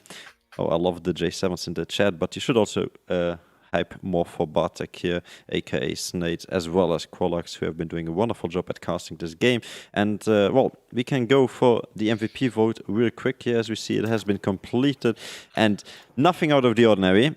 after those 3 minutes of voting, we shall come with a 72% in the favor of the mid lane here. The true carry has been revealed for the Black Rose team. So thank you for the follow, Mr. Watergun47. Welcome to the stream here live at Connecting Esports. And yeah, one thing I want to point out is the build that has been pointed out so often by all of these guys. So they did pick the Rek'Sai in the draft, and maybe the casters can join me on this one. They did pick this Rek'Sai to counter the Evelynn, because the sense of Rek'Sai obviously reveals the Evelynn while she's invisible, as well as him having priority early on against the Evelynn. But then he decided to have a really curious build path, I'm gonna name it, because he built Black Kiva while being down 3 levels, as well as being 0, 3, and 5 or something like that. So definitely not in a position where he should be putting out damage. And I believe even Twitch had agreed when it came to this, and they said he should have gone full tank. What do you think, Kolax and Batik? I mean, Yeah. I mean, I'll let you answer them first. Go for it.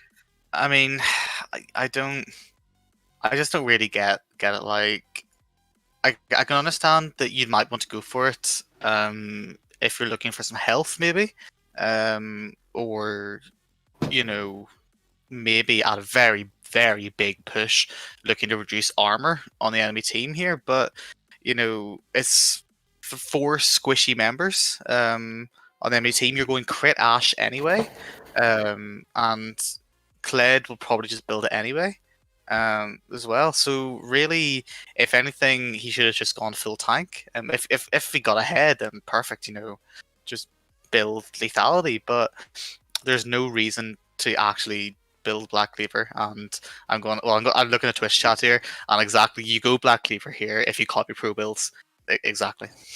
Like, that's literally it. That sounds right. It's yeah. I mean, like, who's gonna be building armor on the enemy team? Like, you're not gonna have a armor Kog'Maw, are you? So it's a bit int. It's a bit int, in my opinion. If you show her lethality, that would have been fun to see.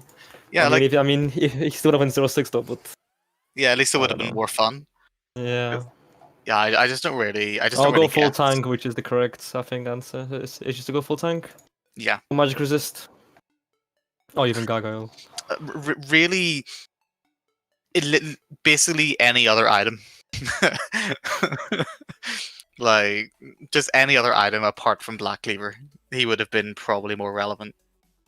I mean, true, even IE would be more relevant. Yeah, I think no.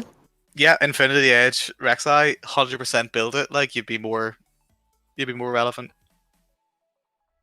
But yeah, hopefully the game 2 will be more or less solo queue, should I say?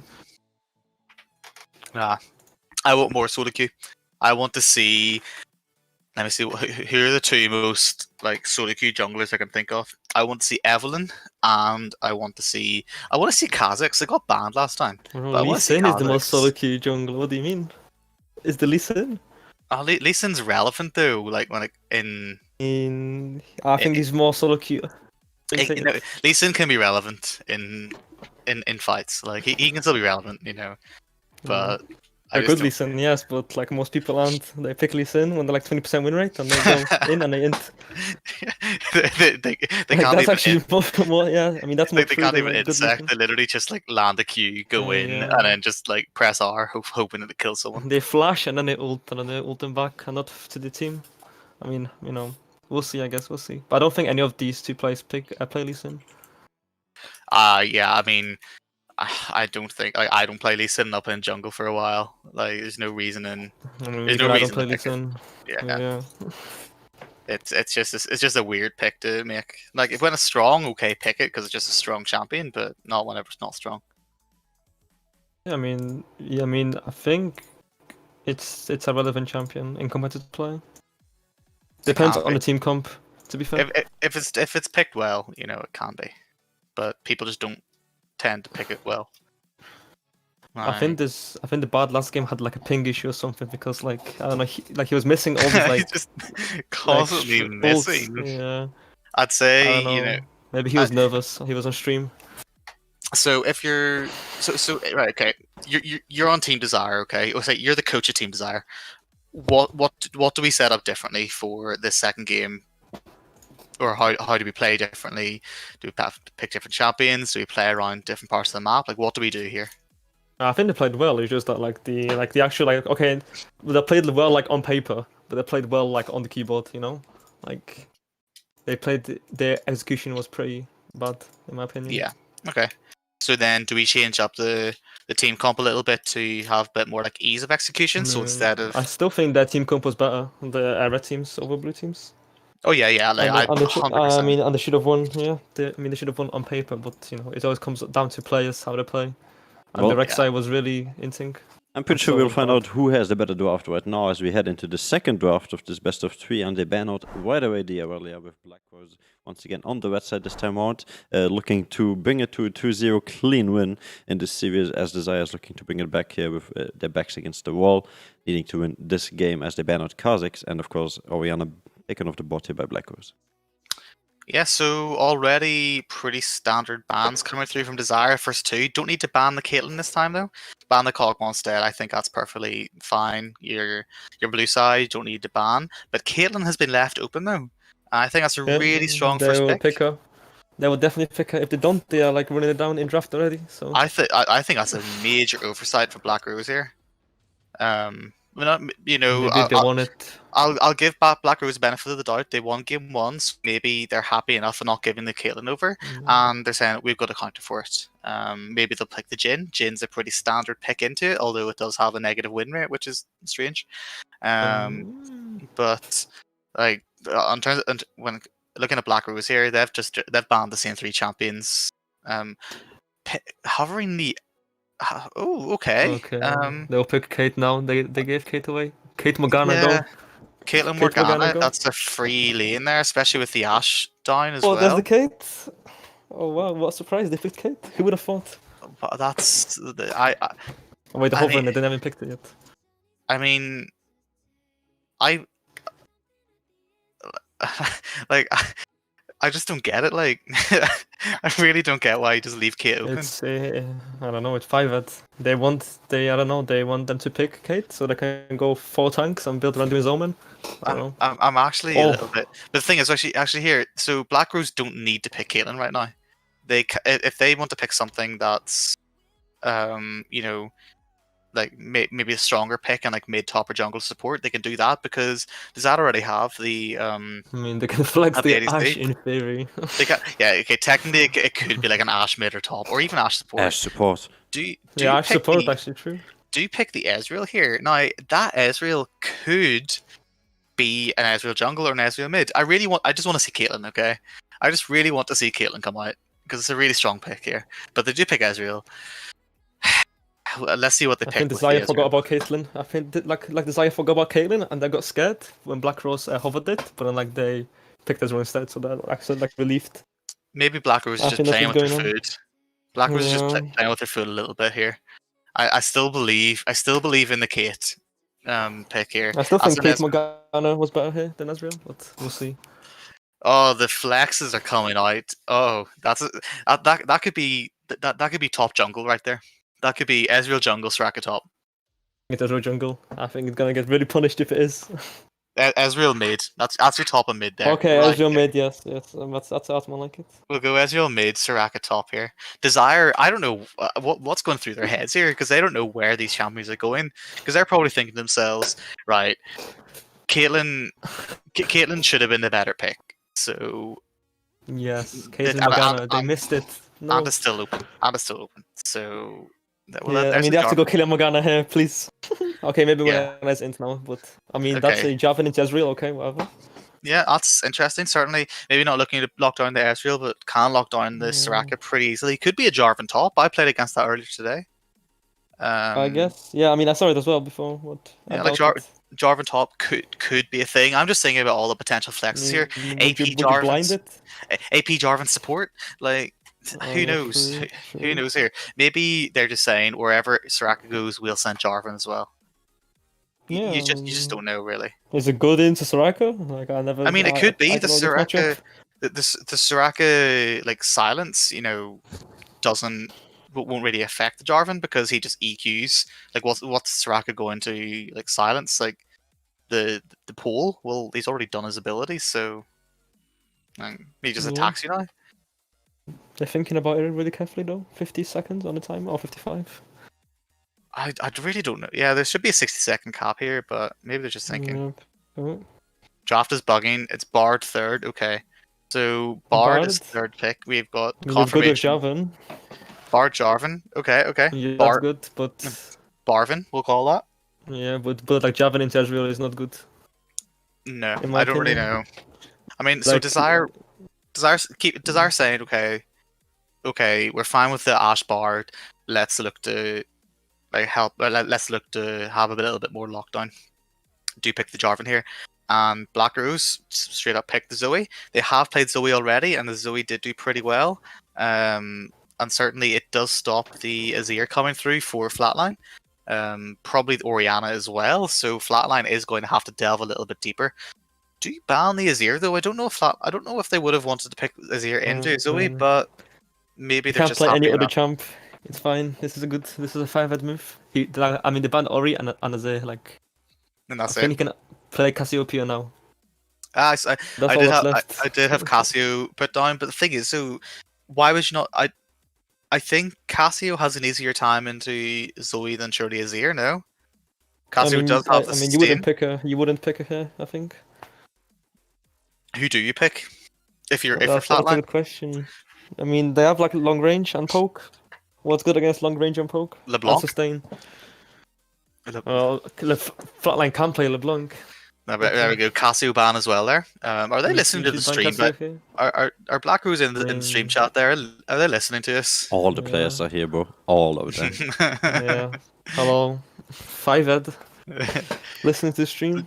Let's tell them what to draft here. Okay, you should probably look to look draft up. or Pick ban. Rek'Sai. Pick Rek'Sai. True. Oh, they're banning the true, Morgana. true. Okay. Okay. Like say build Black Cleaver. Okay. Pick Rek'Sai goes 0-6 build Black Cleaver. AP Rek'Sai. You need to get those snipes. Just keep the poke. I mean, actually, yeah. Okay, AP Rek'Sai could be good in this, but I think that's better. Oh, this is just so much better. Honestly, Feeling now, I think. I'd like to see a Lilia game. Let's bring out the Lilia. You know, no one Look how- catches her. How good is Kindred here for Black Rose? It's OP, no? Like, Yeah, it could Desire be. want to dive you, like pick you, and you pop Kindred ult, and then you strike Yeah. you on your full HP. And the enemy is like 2 HP. 5-head. Right, we'll see. Ooh, a Nocturne, which does open up for potential Shen in the top lane. Now Shen also could flex and support. So really, right now, Soraka could be playing top or support. Let's be honest. And you've got I You got don't know. Nocturne. I mean, Nocturne does win the jungle against Jarvan. Certainly at level 6 onwards, because you've just got like that global ultimate, or semi-global ultimate. And Jarvan, once the EQs, like, you can't match you, so he just loses. So I don't know. I'm happy with the Nocturne pick here. Also, I'm a Nocturne player, so I always enjoy seeing Nocturne. LeBlanc, yeah. I mean, okay. yeah, I mean, there it is. As you said yourself. You predicted this. Yeah, LeBlanc works really well here. I mean, it should do anyway. And I'd like to see some kind of, global ultimate that matches the they'll be able to match the Nocturne here. Trying to think who there is in the top lane. The only one I can think of is Gangplank maybe, or Shen, which we set about on Black Rose's side here.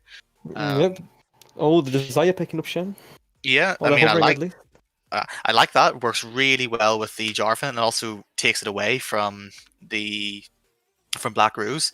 So yeah, it works really well. I like that, and does mean now that Black Rose does have the counter pick. Now Black Rose could go like a Fiora and just go straight split push in top lane, or it could just be the straight up Soraka in top.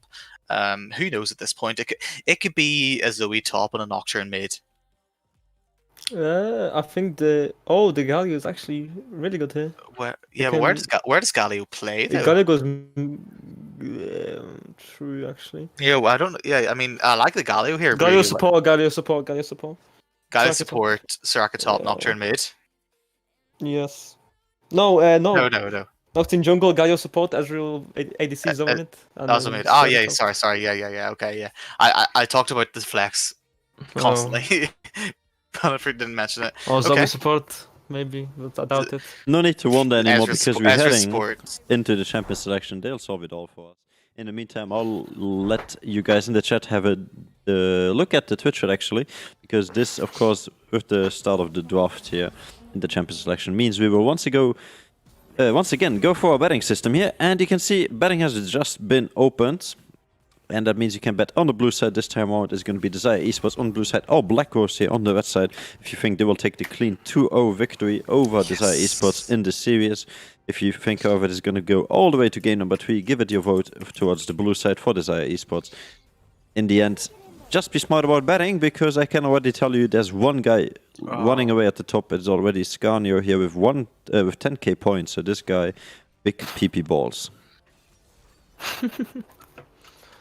And it's Soraka top, and therefore it's Zoe mid. Okay, like Soraka top worked really well last game. I've just realised now that I bet blue there when I really should have probably bet red. But you know, I think it's after seeing Black Rose last game, I you know, there was a little bit of int here and there, but all in all, they were just simply. I'm better still team. very certain that Dzyre Esports just threw last game. They had such a good lead. If they could have did. just Yeah. Oh, keep Yes, going. of course. no. Part of it was a lack of execution. Like, That's why I think this was just warm up, and I'm gonna give Dzyre yet another chance at betting all of my connectors onto their ass. So 390 coming your way. Don't int me, please. Thank you. no, Also, like part of it was just lack of execution.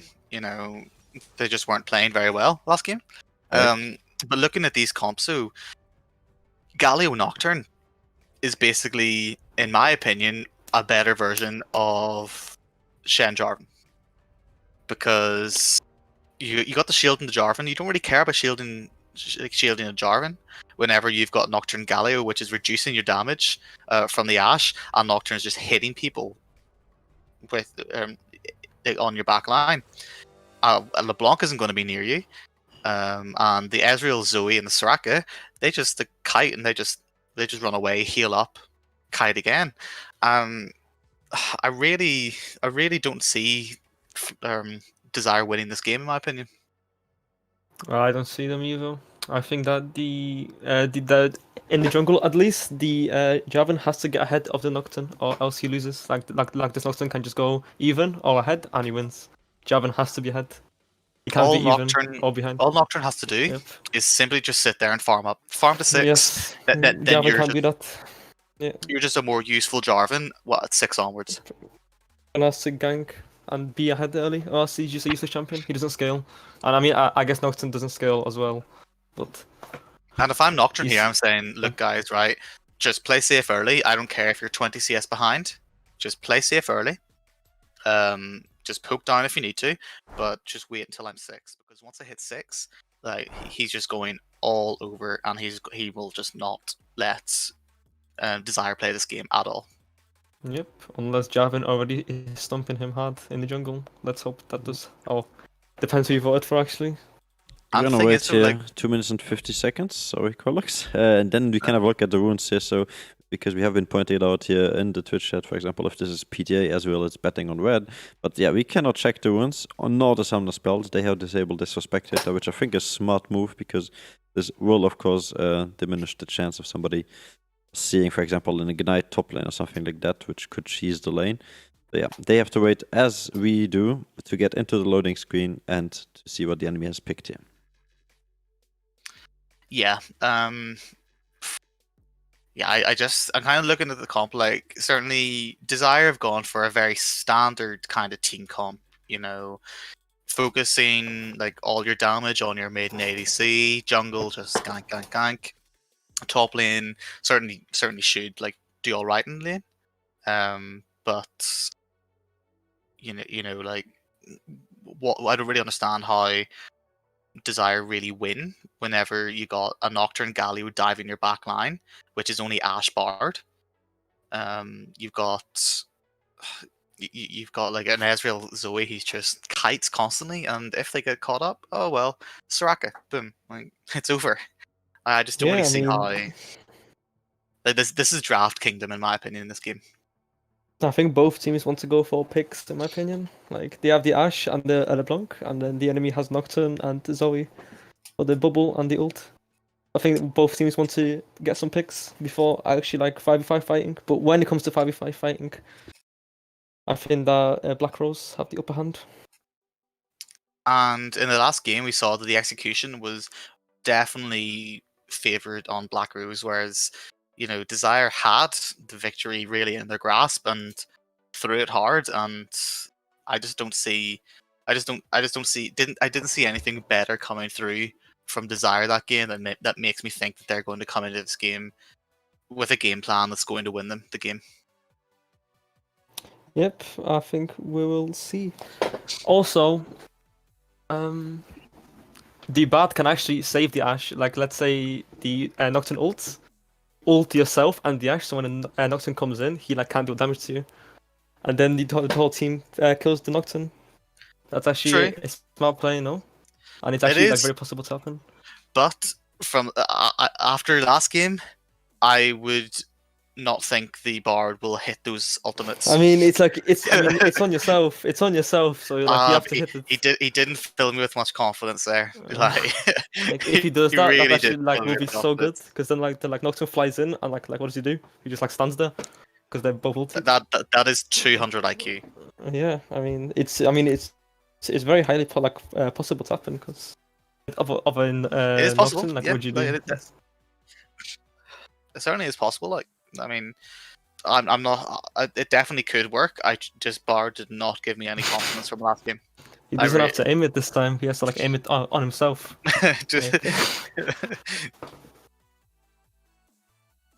Do you think that whenever Bard was playing last game, he kind of like put one hand over his face and the other was on his mouse, and he just said, he was face palming every time he was looking at the rune set here, there's really nothing that's off like meta, really. No, everything is the standard, the same. Yeah, like it's just standard again. Like Ashe probably might have wanted to go PTA here. I don't really know. Like Ashe doesn't want these extended team fights. Like she dies in extended team fights against Nocturne. So I don't really understand that too much, but it's still a relevant rune on Ashe. I think PTA might be better, just for that like really quick really quick stack. I think am I lagging? No, you're good to go, man. We're just waiting for them to spawn onto the rift. Oh, I was gonna say I'm just stuck at 0 seconds here. I was wondering what's going on.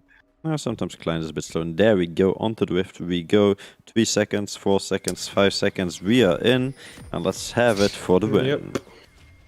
There we go. Oh, okay. Level 1 shenanigans coming out again, and on the side of both teams actually, yeah. And we could. There will be a fight. I sense we could see a fight 5v5. Who wins 5v5 fight? Who wins this fight? Actually, I think Sirac is taking Black a Q. Rose, no? I think Black Rose no. Yeah, okay. I mean they have the Ezreal, but all the enemy have the Bard. Bard doesn't get a nice Q stun. I guess both teams just back off. Which is smart. Fine, yeah. That's fine. Yeah, I would have 50-50 it. No, there's no need to. No team straight up wins it, so might as well just he's back. No point in potentially throwing the game. But look at the Nocturne. Oh, the pause. That was definitely not a accident pause. That's definitely intentional pause. That's an oh shit, I need to run away pause. Yeah, oh shit, guys, pause, please. I'm lagging. The thing is, though, they don't have any CC here. I mean, Jarvan took E first probably. So Jarvan hasn't taken anything yet. LeBlanc hasn't taken anything yet, and who's the last person beside them? Is it Shen? Shen. Shen can't take E. None of those champions have taken anything yet. So Shen goes E. Yeah, they can look. There's potential for CC, but Nocturne also has only taken Q, or hasn't taken. Yeah, Nocturne has taken W actually. So Nocturne can get out of this without wasting his flash if he's quick about it. Yeah. Oh, this pause. What's happening? Can you see in chat? Someone crashed. I don't know who though. Oh, Not Awesome. not the Zoe didn't crash. I'd assume Nocturne. You know, Nocturne kind of like autopiloted towards top side of the map. well, maybe he's actually like DC and going back to base now. Fair. Yeah, I think if Shen goes Eha, like actually look for a catch. And LeBlanc takes W. I mean, Nocturne has Okay. W skills, so he can actually But prevent that. yeah, but they don't know that. True, but we just told them. No, I mean if they okay, well, spoilers I guess.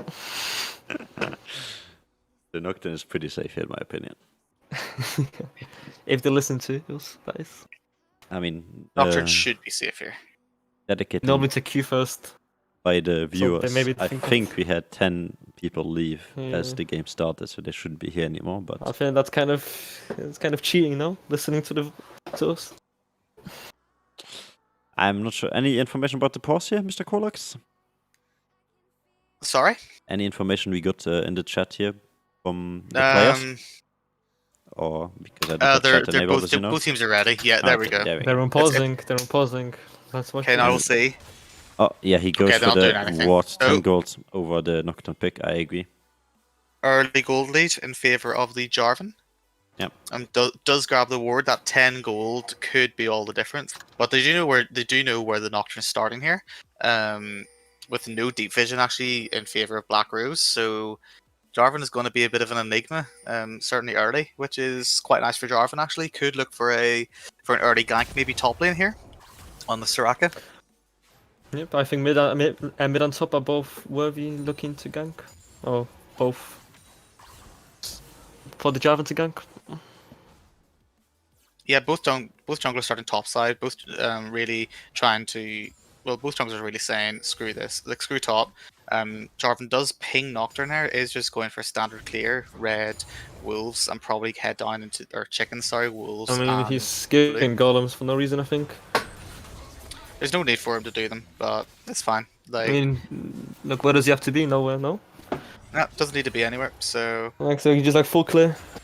but you can Interesting do your to you see. can do your 5 camp clear, and then you're at Scuttlecraft for 3 minutes. So I think that's Oh. what they're looking for. Because I think there's going to be a lot of contention around this bot lane. Both, you got like a lot of poke coming through from the Ezreal. Galio also has a lot of engage, as well. So I think both junglers kind of want to walk towards the bot lane. Maybe like get that early Scuttle Crab and kind of just leave Shen and Soraka to kind of just hit each other in the top lane. I mean, I was thinking because bot side on Team Dzyre have prior, so I don't think there's much of a contesting. The Skull Crab is there for the Nocturne. There shouldn't be, but I think Nocturne does. I think that Nocturne does win that 1v1 there. A nice. Oh no, but stun from Bard, if bot comes, because bot I don't comes- think. I know don't it think depends. I we- think it's a skill matchup. Like if Galio lands a decent taunt, then Yeah, like- okay, I can see that. there is pinging on the We'll get Jarvan. the Scuttle. Jarvan's We'll just get the giving it up Scuttle now. actually. Yeah. Jarvan's Yeah, giving I it mean, up. that was interesting. He could have contested it, in my opinion. He should have contested it. Although the So bot lane is moving up though. Shen is really low. So Soraka. Jarvan and Shen are both low. I don't think. I'm not sure why Jarvan is low. Did he gank mid? Oh, he's looking for a gank actually on the Shen, on his Soraka, sorry. But Wow. the Shen will just pick up a easy first blood by himself. And the Ezreal gonna die? No, actually the Ashe dies.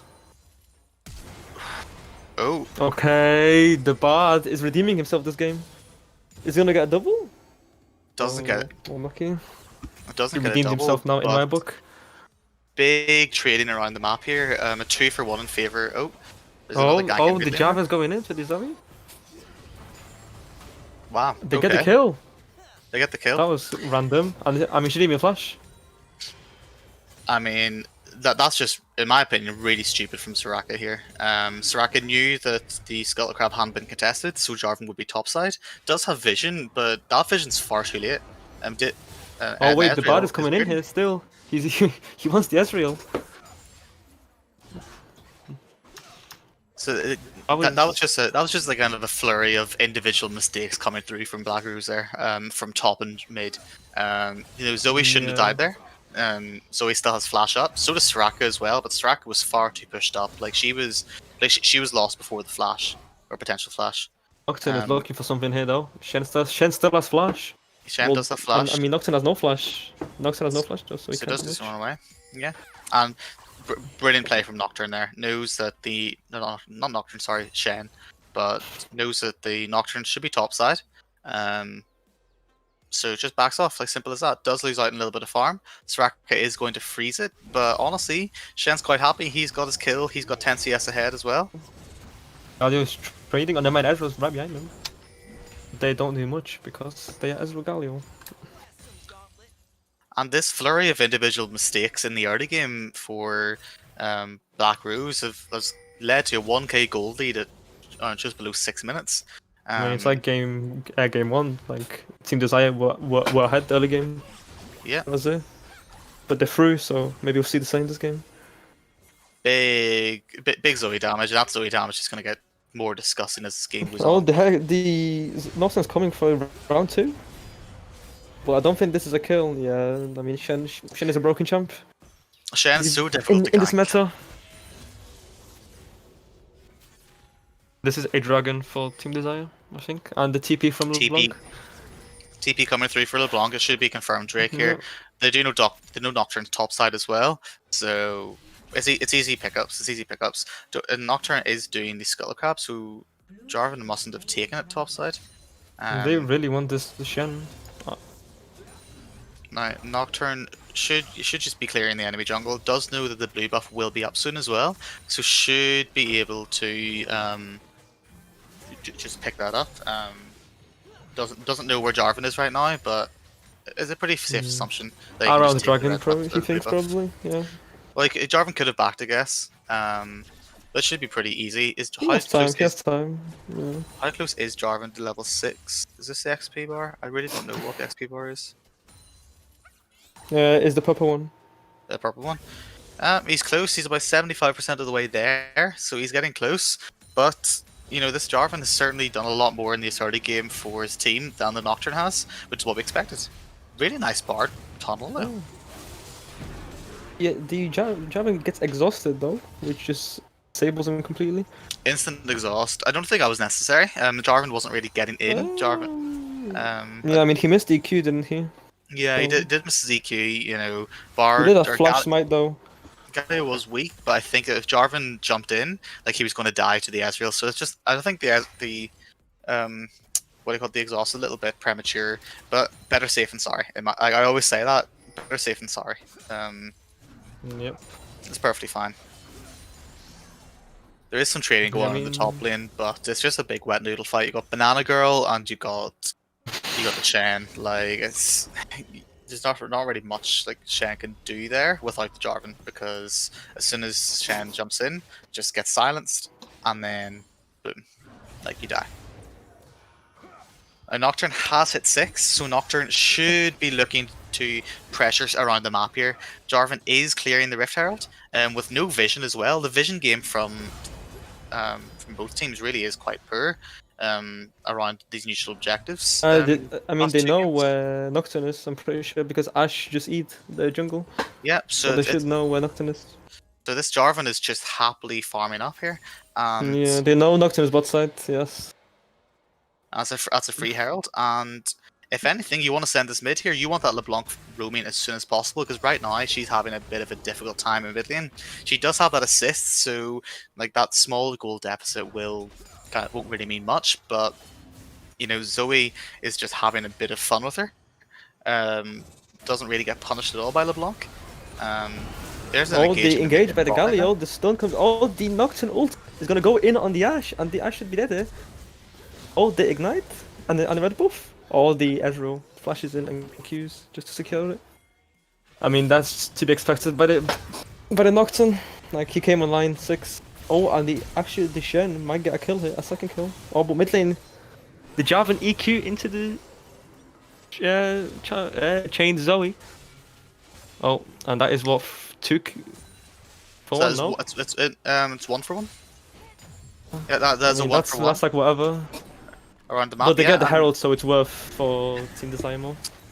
You've got, Oh. in my opinion, that is a big win for Dzyre here. Is this They CP lost any good Ash. though? They lost Ash, which is fine, but you've got like you got a kill on LeBlanc now. You got some nice turret plates as well.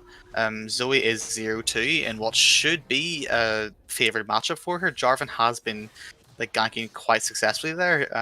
Zoe has little to no vision around her lane, and Jarvan is just going to eat that up every single time.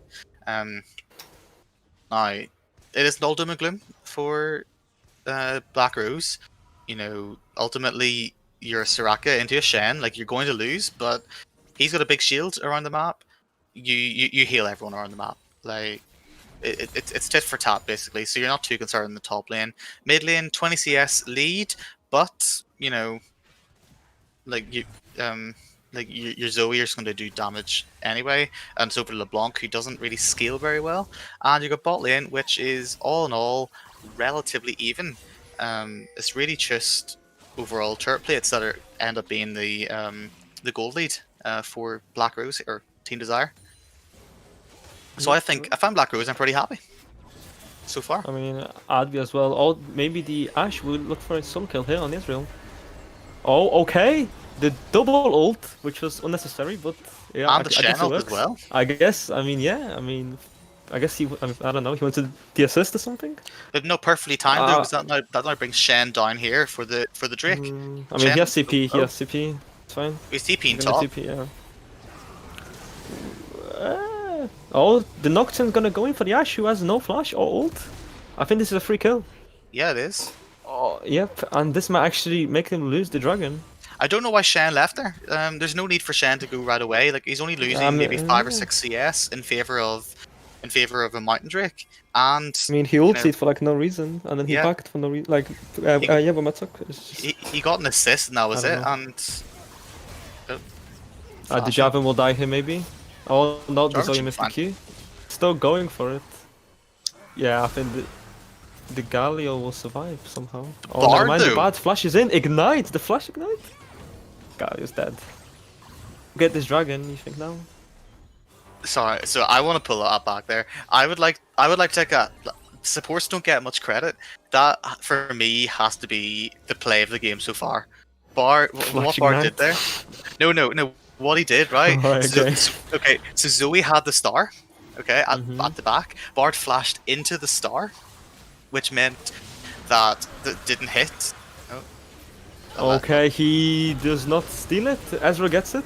The Asher missed, but the bad Q hits the Ezreal. And I think this is a one team fight for Team Dzyre. So the Bard, the Bard flashed into the Zoe star, which meant that Zoe couldn't kill the Jarvan. So Jarvan stayed alive because Bard flashed into it, and also because it was like such a short distance, Bard didn't even like lose that much health for it as well. Like that, I applaud that butterfly effect. Really do. And we'll just see a small fight here, but Zoe will escape. Which is quite unfortunate that Jarvan missed the EQ, which I think would have killed her if he not. Or Flatline would have killed her if he didn't miss. But overall, that is a big win in favor of Yeah. Team Dzyre.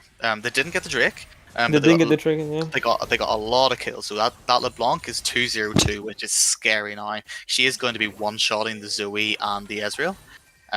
You got Shen, who Shen had a little bit of a mind kind of like blank there, but I'll give him that. You know, Jarvan still ahead, is doing pretty well into this Nocturne, who really hasn't affected too much around the map with his ultimate. Now he has used it twice and he got 1 kill from it. Yes. And the Bard, you know, last game really struggled. This game has been seriously stepping up, and fair play to Yeah, him. be popping off. He's certainly been doing well. Oh, the Jarvan pings the Herald. I think they want to contest it. Or just, I guess, Rose can just give it. We'll see. Jarvan should just be taking control of all the objectives here. The LeBlanc is just doing so much work, and even then, like Shen is just doing far too much. Oh, they're going in. They go. Oh, there's the ult. You said it. You said it. You said it. Yeah, he's 5-ed. He listened to me. Okay. The Galio just gets a free. Oh, there's a taunt here. Okay, the Shen ults. The Shen ults. De LeBlanc does half damage. Well, half of a health to the Zoe. That's actually insane. With only 1 W as well. And they're just, I guess, do Herald. Yeah, just a lot of kind of hitting back and forth. Oh, Ashe is the sleeping bubble, now. the bubble. Bart's just going to tank or stand in front of her there and just tank it up a little bit. And we're fine. And Okay, Wait, I mean, they must have Star Herald here. They must have Herald here. not my Black Rose are looking to force the Herald. They can, And- I think. Yeah. I'm not too sure here. The Srak ult is still up. Vena's ult. Galliwald still But is up. Javinsk. Okay. They still have Cataclysm. Okay, the Cataclysm's coming out, but Ezreal's gonna flash out. Kill the Javin. The Galio stuns the LeBlanc and the Shen is dead there. Oh, never mind, he flashes out. And this is a free Herald, but the Nocturne might chase. Nocturne does chase. And he gets the kill on the Shen. Oh, but the flatline coming out with the 100 to 0. Well, I guess it wasn't full Ooh. HP, but Zoe though. Zoe almost one-shots flatline in return. I think he looks for a dive here. They must look for a dive. should It's so look for a diveable. dive. Yes, they're going. Wait, I haven't seen him. No, what? Oh, No, not like well. this. Well played by flatline there. Just sat out of vision. Intentional, definitely, by flatline. Oh no, it was like I you don't see think where he he's meant standing. No, he did. He stood like on the opposite Oh. side of the turret, so Zoe couldn't see Okay, him. well, and then if he did, props to him. yeah, well, I'm gonna give him the benefit of the doubt. You know, I'd say that he did it on purpose. Well, that's actually very 5-ed, if he did. Alright, who won that fight, you think, then? Who won that fight? I mean, honestly, I it's don't pretty know. obvious, no? Like, Black mean- Rose won it pretty hard. I mean, yeah, but LeBlanc, you know, she's 3 kills now. Got that Luden's Echo. Like, you know, everyone. If anything, I think it was actually just an even fight. Okay, I see. Really, I'd say that Black Rose certainly had the disadvantage coming into it and kept it even. But like, I think Dzyre this game are really like coming out, which is quite nice because last game they really Oh, struggled. flatline going in. He's gonna. Oh, he misses the chain. I think Zoe's dead there. Zoe should Yeah, be dead here. She kind of overextending. Oh, never mind. Okay. The double ult. It's kind of getting picked out. Oh, the Nocturne. Paranoia coming in. Shen TPs. I don't think he's gonna use his ultimate here.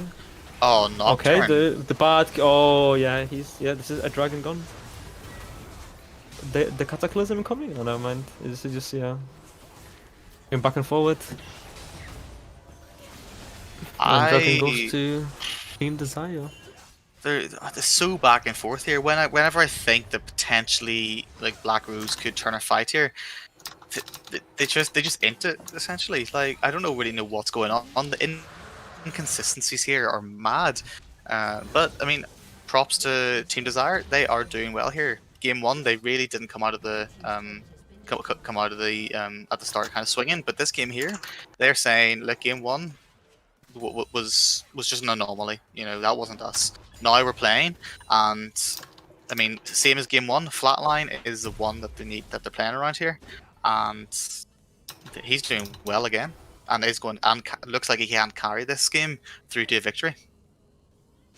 Yeah, I think he's gonna carry this game Gigaheart, but the Bard has been like popping off recently Bard has been with the popping off stunts. this game, yeah. Yes, Bard's been doing He deserves- very well. Equal amount of praise. Oh, the clean dodge. But I think he's still dead there. He used the Z. Oh, never mind. The Shen ult coming in on the LB. The Galio might flashes out.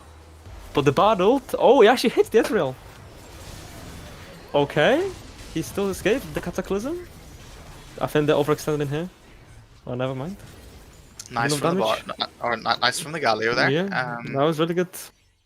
Ezreal escaped with like so hard that he's been engaged on 3 times, and he kept on eing and flashing out. It's actually pretty impressive. Yeah, I mean, like both these teams are really just like playing quite well in my opinion. Now, when the later this game goes, I mean, Ashe Ezreal are going to become a lot more of a presence in the team fights rather than the Do you LeBlanc think Zoe. that scales? I mean, I honestly, I like the scaling coming through for Black Rose, you know, for red side. Yes, I it must be think Black that- Rose. I think. Oh. Oh, the Nocturne, the Flash for Flash, but the Ashe is dead there. Yeah, the shutdown coming for Nocturne, but the Nocturne dies after it. Will they get Soraka here? Soraka is does in a a really tough flash. spot, but the Flash, what? But the Ezreal is coming in. Still dies, I think here. Yeah. This is Wow. very not good. 1 for 4, and if the Galio dies, I mean they get Baron hit definitely. No questions asked. I don't know. They don't really have much. Actually, DPS never here. mind. Ashe is dead. Ashe is dead. Ashe yeah, is dead. okay. Ashe is dead. Nocturne's up in 7 I seconds. mean, they have to try. They try. See how much damage to do. I think. Certainly, Okay. the death timers are massively in favor of Yeah. Team Dzyre here, but I don't really know if they Well, got they the could- straight I think DPS. Shen is doing like the most damage, you know. The Shen is actually popping up. I think he's doing a Certainly, lot of like, damage. No, Yeah, Nocturne, with his autos. Nocturne could go in here and clean up. It looks like he Oh, the is. Zombie's gonna steal. Zoe is going to do a He lot bulldoze of the Baron. damage. Oh, the steal from Nocturne, steal it. Oh, No, this but might be Jarvan got dead. it. Okay, And but this this is is a a clean- 2 for 2. This is a big cleanup coming through for Flatline as well. It's a 3 for 3. 3 for 3, but there's a 4 for 3. No, 3 for 3. Sorry, but Dzyre did get the Baron there. If they And manage to it- get Ashe, I don't think it's that good. But LeBlanc knows though. LeBlanc is walking up. Yeah, LeBlanc but will LeBlanc has still no mana. one-shot. LeBlanc has no mana. Doesn't matter Okay, there. she has She made will enough mana for still- that. Oh my word. Okay, I guess 100 mana is enough to one shot. GG. Blue side wins. Like, I'd say. No, not yet. My Connectus, not yet. I'm just looking at. I'm looking here at how the teams are playing and the execution coming through for Black Rose is just not Black Rose, sorry, Team Dzyre is just so much better than game 1. You know, Told you, warm up. it's a warm-up game, yeah. Warm up game. And you know what, like Flatline, he is hard carrying here. Has taken the has taken, what do you call it, the Magi's now 10 stacks. Zoe is going to be not Zoe, sorry, LeBlanc is going to be like smashing everyone here. This is mad. Like this is such a fed LeBlanc. This is solo queue LeBlanc, and we said it. We wanted to have a solo queue game, and I think we've got it because LeBlanc Yes. is smashing this. I think she well, I don't one shot anyone actually on the enemy team, even the Galio. Yeah, like Oh, the LeBlanc actually should no, wait, she couldn't one shot the Soraka because of the silence. so That is actually interesting. but Galio ult does come out, so that's a big one down for the next Drake, which is up now. I think I still think they get the dragon. They just get the Drake, yeah. It's Yeah, they just give it. That is a fine call, I think, mate.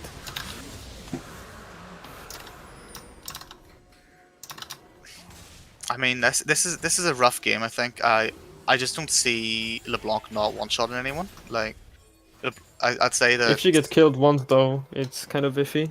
it is iffy, yeah, but you know, he hasn't died yet. 23 minutes in, Yeah. He There's a hasn't big died yet. shutdown. big Like goes to shutdown, Ezreal 700 or goals. Zoe, it's a bit of a problem. I just don't see it happening though. Like worst case scenario, you got the Bard ultimate, which has been on point this game now, which has been a massive change. You got the Shen ult, which is also can go in on her. There's so many things to stop her dying. Oh, the bad ult is gonna get. Oh, the Ashe arrow hits the Nocturne, which is just too late though. Too far away. Too though. late of an Ashe arrow. Zoe bubble did go on the LeBlanc, which is why they couldn't go too far. I'd say that, you know, Dzyre don't want to be fighting around these areas. Zoe bubbles travel a very far way through the walls. So I'd say that she wants to keep them. She wants to keep them in lane, or sorry, Zoe wants to keep them in the jungle. LeBlanc wants to keep them in the lane, and look, use the jungle to kind of like get Oh. some. The Ezreal ult hits bad only.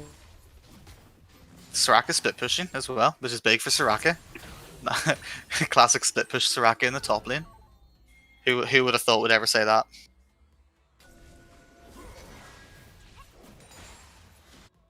At 24 minutes here, I'd like to see Dzyre really just looking to close this out. They are kind of farming around a little bit and trying to look for picks rather than just like straight up engages.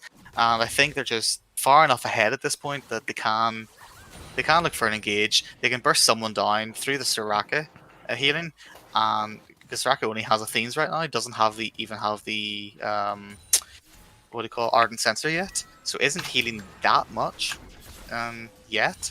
So I'd say just go for it all in, and let's just win. Yeah, I mean they have the Bramble Vest and the Morellicum, so I don't think they actually need the Executioners. No, Just you're perfectly fine. I'd like to see that. I just think they're playing it safe, and I think they're playing it a little bit too safe, because the longer this game goes, like this Zoe is just going to keep doing more and more damage. The Ezreal's going to be poking out massively. Has finished the tier item, and Bardock. Oh, they're looking for the Soraka actually. Yeah. Oh, they're actually really looking to commit for the Soraka.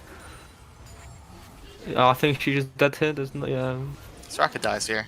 Approach velocity Ash. Is it approach velocity Ash? It should be. I mean, it must be. It's the only. Oh. Will we see anything else? Yeah, like they're forcing these things here, but not doing anything with this pressure. There's no initial objectives on the map. Lanes aren't really in anyone's favor at this point.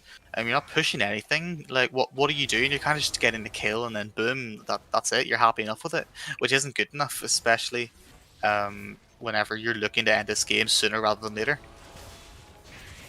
Yeah, that's true. I mean, they're just stalling for no reason.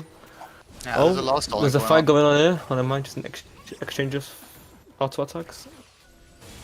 But we did see this. Nearly up. We did see this in game one though, where neither team was really confident in their own abilities to actually end the game. They're kind of just like sitting around waiting for the other team to make a mistake, and neither team is going to be making massive mistakes that you can capitalize on. Both teams are going to be playing the exact same way, and this just means the game's going to stall out. Yeah, I mean, they have to take the initiative and do something about it, because this is like not a good way to play the game, waiting for mistakes. You should just try to end as fast as possible with your team Dzyre, in my opinion. And the thing is, so if you're kind of like playing around, waiting for something to happen, you know who plays really well like that? Black Rose. And okay. last game they were able to do it. Oh, they're looking for the Noxton here, who gets ulted and is in Zhonya's. Oh, he actually ults. Gives the Cataclysm, I think. Oh, and the Shenja just left the game. Going on here, the Galio is tanking everything. Oh, the 2-man stun on Ashe, and the bubble lands on Ashe as well. The Shen ult on Jaren. They're all flashing. Is Shen AFK? Yeah, Shen's DC'd. Yeah. Shen's DC'd. He DC'd like at the start of the fight. That's unfortunate. Oh, that is so annoying. 4v5 that fight. They just kept fighting as well. Somehow. No one paused it. I saw the left game like at the start of the fight. I was like, what is going on? Did he die so fast or what? Hopefully all effort, but no. I don't know what he's doing. I don't know what's going on here. Like they were happy enough fighting, and then like we knew the Shen was DC'd. Like Shen ulted, came back, and then just DC'd again. It's just still no one paused. Like I don't understand. Like whenever you're playing like this, you need to be able to like pause the game. The game was unpaused, and the Shen actually survives. And the funniest thing is that Dzyre still won the fight. Yeah, I mean, the 8k gold ahead, and they like I don't know, they only like killed one person. How does that work? I really don't get it. If anything, it just shows how far ahead Dzyre are here at this point, because they can win a fight quite easily 4v5, and that's not what you want to see whenever you are whenever you're a fan of Black Rose, because you got Soraka. I think you give the dragon if I was them. Oh, another play coming in. And this rocket, you just get popped. Okay. Sad to watch. No respect whatsoever given to this given to this Ash Bard kind of like LeBlanc mix. Like the poke is so good, and just nothing's really being done to respect it. It's just, oh, okay, it's fine. We'll leave it. They Baron here now, and I think that should be will make them be able to get the inhibs. After they get the Galio, of course. Stop him by, just to kill the Galio. And that should be... Oh, the bubble. No, Noxton will steal this. I have seen him steal this. I mean... Oh, the LeBlanc? I mean, the TP's coming through this Raka. They can still steal this. It's pretty low. And be able to yeah, they can. Oh my god, but how does this work? They just... Oh, never mind. The redemption. Blanc is coming for the... Oh, the Cataclysm is coming through, and the Ezreal should be dead here. And that should be Yeah, Baron this is now. game. That should be Oh, Baron Baron. at least. Yes. And LeBlanc's just going to kill Nocturne here. No flash. Like, easy. I mean, Yeah. Zoe has smite though. Does she? She got TP She from... does. She got TP, am I? Yeah, she's On playing a for W. teleport. Oh, on her W? Ah, okay. Yeah. She could Fights the Shen. she could exchange, like, she could... Yeah, but Ash Jarvan, they've already taken the Baron. It's just GG. Yeah, she could have looked for the steal, I think. And she just... It's GG, like... Baron, second Baron already on, you got 4 Drakes. Elders on 4 minutes, who took Elder? Black Rose takes Elder now, watch. This They is how you take play. it together now. That, I mean, these are some wild, like, suggestions here, and I just don't see it happening. Still scaling. They're still scaling. Well, true. Neither team have showed that they want to end this game. Like, both teams kind of look for a fight and then just back off and farm up again. And whenever you're 31 minutes into the game, whenever you have a Jarvan, a Bard, a Nocturne, which falls off a little bit, isn't going to be killing that Ashe. Galio, which again falls off a little bit, isn't going to be killing anyone, just tanky. You need to do something. Like, you can't just like wait around for someone else to do something, because there's only 10 people in this game. I mean, they're 12 gold. I mean, 12k gold ahead, and they're still like not even done inhibs yet. Like, that's a bit worrying, no? Yeah. Oh, Yeah, nearly massively. into. Because they've been at this stage of the game for the past 10 minutes. Honestly. Yeah, it's like, it's a bit worrying for team Dzyre if I was them. And they're like not doing anything. Okay, the Soraka gets ulted, and she dies, but I think it's fine. If no one else dies, it's okay. Oh, the bot. Oh no, this is not good. This is not Nocturne? good for Team Dzyre. Is No, Nocturne I mean okay? for Black Rose.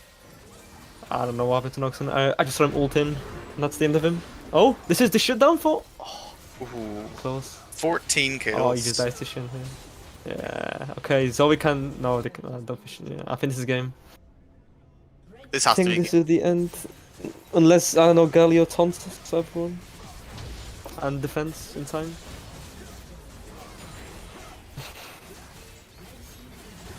And they should just be looking to end here. You got the Ashe. Like, it should be fine.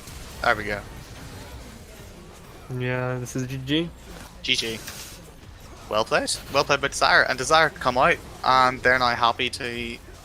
They're now happy to be the ones forcing engages, and they do win. Well, I'm just saying, I bet on the right team, my boy. I haven't. Again. Oh, fam, better listen to your old daddy here, who can give you the right tips and tricks when he feels out the teams. I felt that the first game was a bit iffy from both sides, and I saw that the Dzyre Esports did take the early lead, and I believed in them taking it once again this time on. But of course, I did not predict this TG flatline. 15, 0, and 12. My Any boy. KDA players? Yeah, any KDA players, this is the boy you're gonna look up to, because, oh my boy, did he just hurt the enemy team. But on the positive side of notes here for Black Rose, they still have one game left, so it's not all over just yet. But of course, this brings us to the series of a 1-1 tied series for us, with us moving on to and yes, Kolox, to answer your question. Yeah, with us moving on to a very short break after this, of course, a beautiful MVP poll here. Let me just pay out everybody that has betted on the blue side here. So that's a bet on the blue side. My English on point, as always. There we go. And head over to the MVP poll here for the blue side once again. This time you can vote on the top laner Shen, the jungler Jarvan, TG Flatline of course in the mid lane, and Xodi on that AD carry, Ashe, as well as the bot butterfly effect, his name being. And with that being said, I believe this is once again going in favor of the mid lane, because 2 times in a row was a hardcore mid lane carry. No worries. There we go. Any 1v9s in chat? Yeah, anyone be nice in chat. Thank you for the follow as well there. Mr. Owning Shot 7. And I see the votes coming through here. Yeah, well, Snakes. What did you think of Flatline's performance, seeing as he is your former team member? Oh, I think Bartek just died on us. Hello? Mr. Bartek? Oof. Yes, he died on us. But yeah, looking at the damage here. That's true. Oh, he's back. Okay, cool. Hello, Snakes. Can you hear me? Hello, yes, I'm here. Perfect. Well, yeah, looking at this damage here, 28k, 27k here. Both the carries actually from the team here have done incredibly well. The Yash and the LeBlanc here just putting out the damage. But of course, the Zoe and the Ezreal right behind them, just sadly not enough. And it felt like this came closer to Javan just being more effective in the early game, getting those ganks off in the mid lane. And yeah, Nocturne not really having success. Well played to Javan. What else can you say? Well, Flatline just popped off Gigahard. yes. No, with that being said, we will be heading into a very short break. Let's give it a 2-minute here, just so everybody can breathe. You can grab a drink, chat, grab your popcorn, because game number 3 is on your way. 1-1 tight series. This couldn't be more exciting between the Dzyre Esports and Black Rose here, coming right at you after a 2-minute break.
Hello. Well, hello there. And yeah, well, with the timer there going to 0 seconds, we have a very exciting, upcoming, beautiful new face here, or should I say a voice to our chat. It's Jedlem, gonna take over for Qualax here.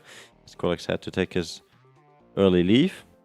I'm not New phone, who this? New phone who this. It is Jedlam, of course, joining us here live on Connecting Esports. And yeah, I've been seeing in chat, so I assume you saw the games. Yes, I have been eating wings and watching some quality League of Legends. And when I say quality, I mean decent quality.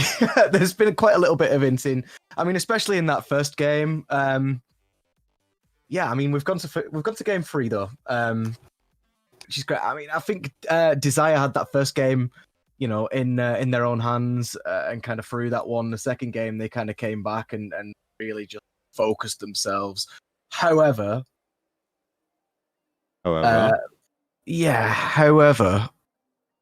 if they do let those little errors slip in, like in that first game, then maybe Black Rose can grab something here. Let's see.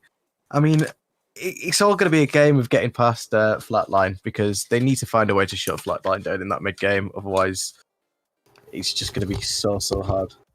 Yeah, I agree with you on that one. And I think, as I was trying to say earlier, Bartek here knows a bit more on this guy, carry potential. Yep, he's a very good-looking, handsome gentleman, and he's a good league player as well. We'll take your word for it. Any ladies in chat, get that him. Yeah. You want some boosting, hit up Flatline, TG Flatline. This is in-game name with a space between the D and the flat. Kind of like you girls out there. Anyways, TG Diamond game number 3. Coming right your way, between, of course, Black Rose and Dzyre Esports. Once again, Black Rose now on the blue side, with, statistically speaking, for this season, at least when it comes to streams, 100% win ratio on the blue side. But we shall What do you mean find this out. season?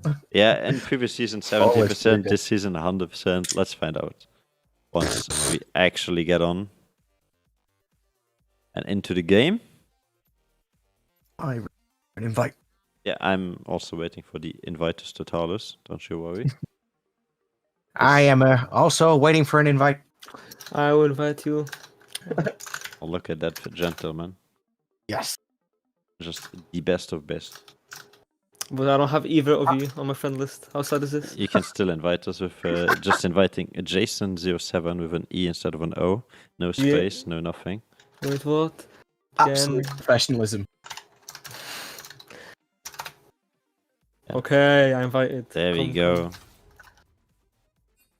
Oh. Kinja? Oh no, Kinja. Well, I would like to invite Jetlem. Oh, never mind. It's already full again.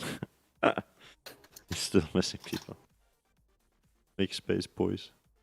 Make space.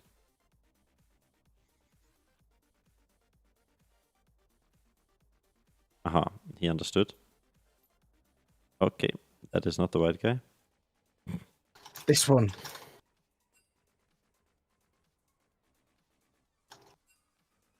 I need to. Oh dear. No, it's all good. I'll tell the guys what's going on. There you go.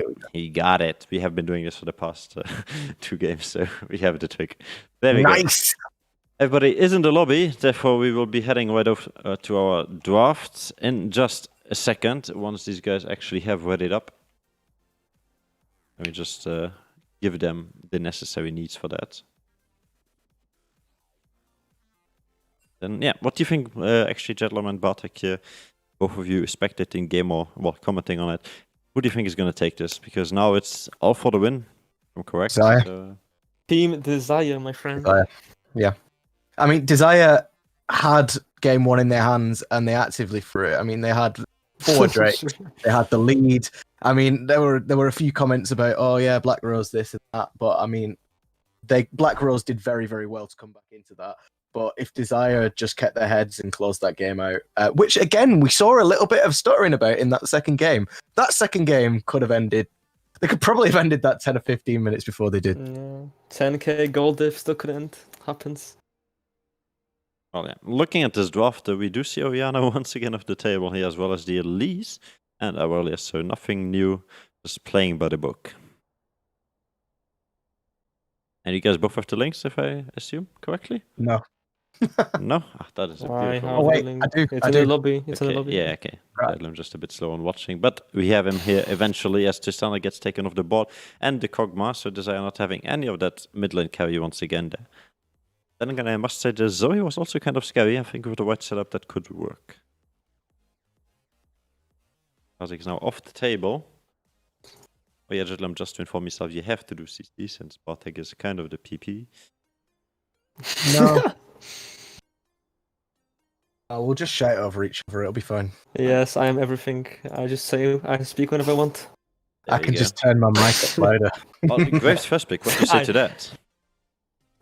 Graves good. Graves Graves is is good. good. I like Graves is Graves. good for Yeah, no, Graves is actually like really strong. He's like an all-round good, like good early, good mid, good good late. You know, he doesn't excel at everything or like at anything, but like it's good all around. A good general champion. He's saying Yes, it's a balanced champ. Oh god. yes, I he's think also that- a balanced champ. I don't think that exists in the League universe, but hey, there we go with Ashe now being hovered. But Caitlyn is still open. I'm so lost. I don't know. Is it just me or is Caitlyn banned? Because they're not picking her for some reason. Look at that Maybe they Ash. can't play. Maybe they can't play Caitlyn. It's fine.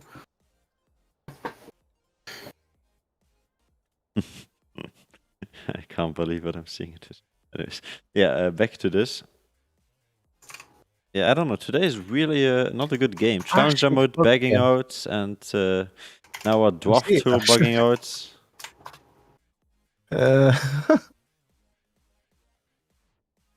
I mean, this is what you get for not just Hey, doing I a see normal Ash. What's the challenging game. problem? don't she dare name any other drafting service. Wait. Are we lagging or what? Because I see Ash. Yeah, we see Ash, but they can't look it in just now. He's trying to refresh. Okay. You have to pick. Yeah, we're working on it, man. They pick Jarvan and Ash. Yeah, if PentaQ glitches, you have to pick that champion. It's the new TJD update rules. Yeah. You have to pick it. There we go. But yeah, the Ash Season- Jarvan coming in, this was successful in the last game around. I did like also the Galio, however, on the Black Rose team, and I believe if Black Rose now doesn't pick that one away, that could have been a very good pickup here for Dzyre. Because of course, that Cataclysm into that Galio coming down from heaven is of course a beautiful combo, especially set up with an Ash arrow. So they They can picked pick. Ash anyway. Yes. They can pick Kate Morgana here, no? Yeah, I believe that would be I think very that's really good. Like, why does no one pick Kate Morgana? Like, okay. I don't know what's going on. I guess I'm just bad at drafting. Yeah. So look, you have spoken as the Jin Nautilus gets locked in.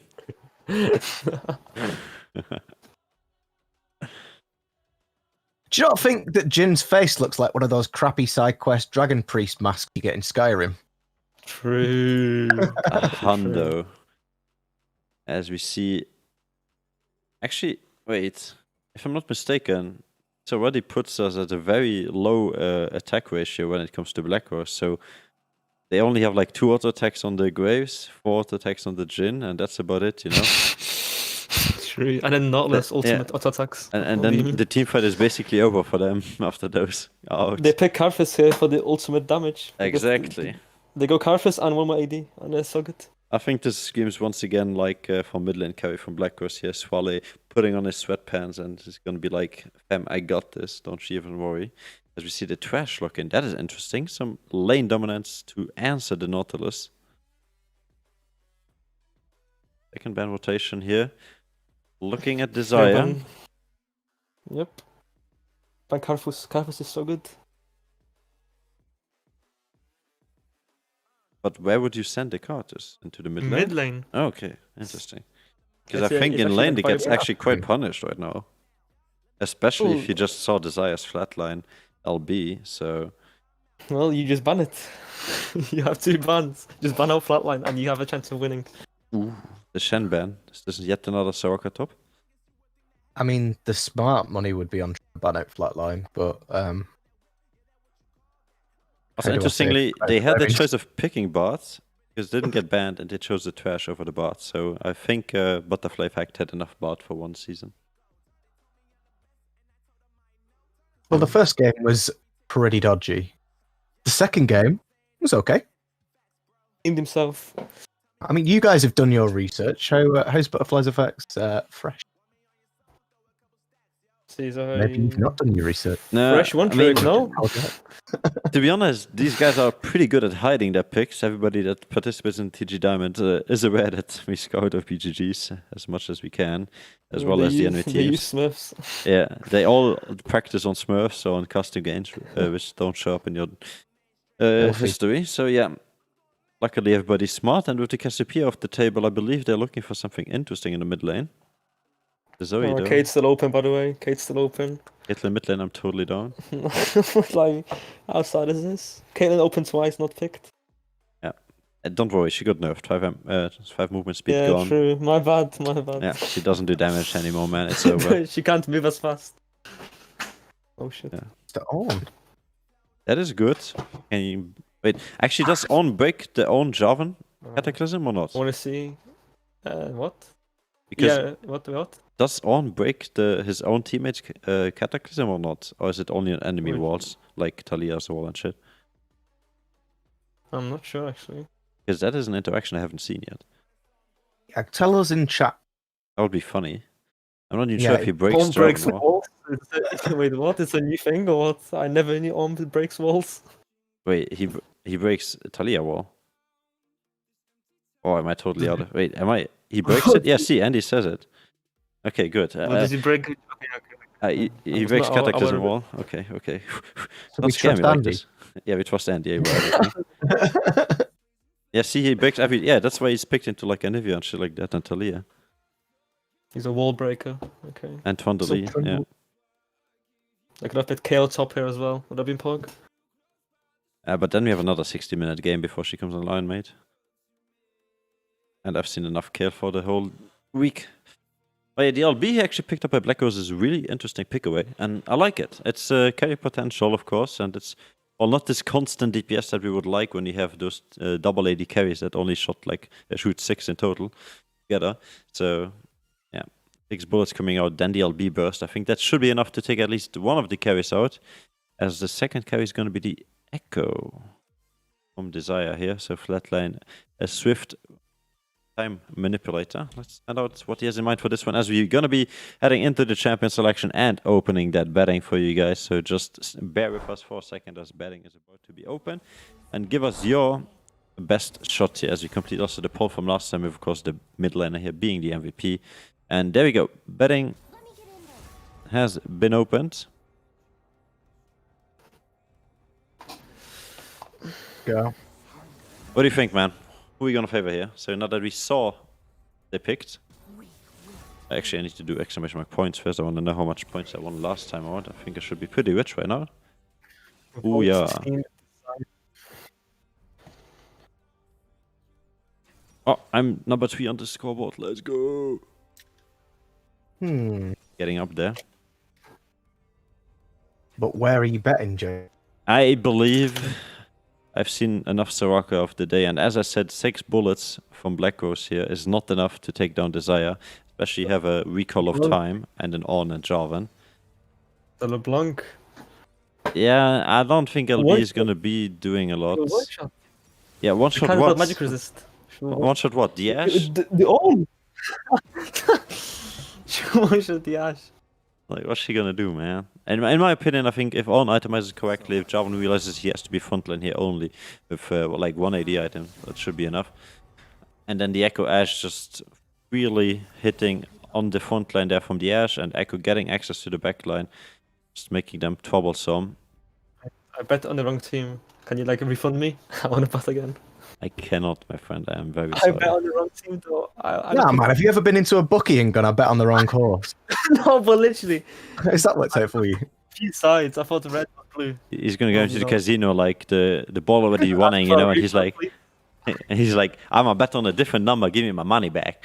You know? That's how it No, works, but man. this is like a technical error. Well, Bust out of free. your money is gone, my I'm friend. colorblind. Who did you bet on? By Bet accident. on red. Did you bet on red? And you telling me you're not supporting your flatline friend here? Yikes. Oh wait, Wait, what? I thought Flatline was LeBlanc. Never mind. Flatline, yeah. See, yeah, that's never what I've been mind. telling you. Team Good. Red will win. There we Will go. not one-shot anyone. There we go. I've been telling Low-key you, man. bias. I was so confused to why you said that. I was like, who are you talking about? I got really confused there. Man, my man's Oh, colorblind that's called Echo, out. That's a new jump for him. Theory. Never Yeah. saw Flatline Echo. Flatline on Echo, first time Echo confirmed. Yeah, I think it's first time. Like literally. Okay, man. I tried Echo once again after I touched this dirty game. And yeah. Oof, interesting. I don't think I've played any League of Legends in about 5 weeks. Yeah, I was going Oh, no. from it, but Long time. the random flex queue is just too strong to ignore, you know? To play some solo queue, guys. Need to keep up. No. We don't touch that solo queue. How many dirty games Intas. do you all have? Probably like in a hundreds. Negative. I don't even play solo queue. Fuck that. Oh no. Gave up on League a long time ago. But yeah, Black was here 1 point in favor of them. Dzyre Esports 1 point in favor of them. This means game number 2 is the all-deciding game between this series, or at least. They're only going to meet once in group stage before advancing to the playoffs if one of these teams will do so. And with that being said, we shall have a look at our betting here and quickly see that it is exactly 30% in favor here for the blue side, 70% in favor for the red side. Therefore, red side huge underdogs. Sorry, not underdogs. The other words. Overdogs. Overdogs, yeah. Favorites. Huge favorites by the crowd here. Crowd's favorite it is. As we see Black Rose here struggling to compete, at least when it comes to these betting numbers. But yeah, of course, this means nothing on the Rift. On the Rift, everything is back to zero. Every game is a fresh start. The only thing that could have been hurt by the last game was the mental, but I think Black Rose are above that if they participate in such a big tournaments. Blue side diff. Is red side. Yes, red side is on the white side. Which side is on? Yeah. Correct. Red side is on the right side. Thanks for that. Blue Esports. is Black Rose on the left side. Dzyre Esports is on the red side and on the right side. There we go. The RR is how you find it out. Bet red all. There we go. We helped Disco to get his bet in. 160 on red, my man. Yes, X Disco. Red is right unless you are a Soviet. Sees the means of production. Very hard life. Yikes. But yeah, if I lose now, I'm reporting you. Oof. Getting Oof. reported. Once again, I am asking for your report. Thank you. Ah, yes. Dead memes. That memes are the best memes. Oh, look at him. The 1 bit coming through here with the show love. Much appreciated, Mr. Disco. Look at you being fancy and all. I have to vote on my other account now as well. So it's a win-win. Hey, what? Best name cover just confused me so hard. Man. Red is left and blue is down. And win is up. I'm confused. I mean, I suppose you could mirror your screen. I could. Takes me 1 second.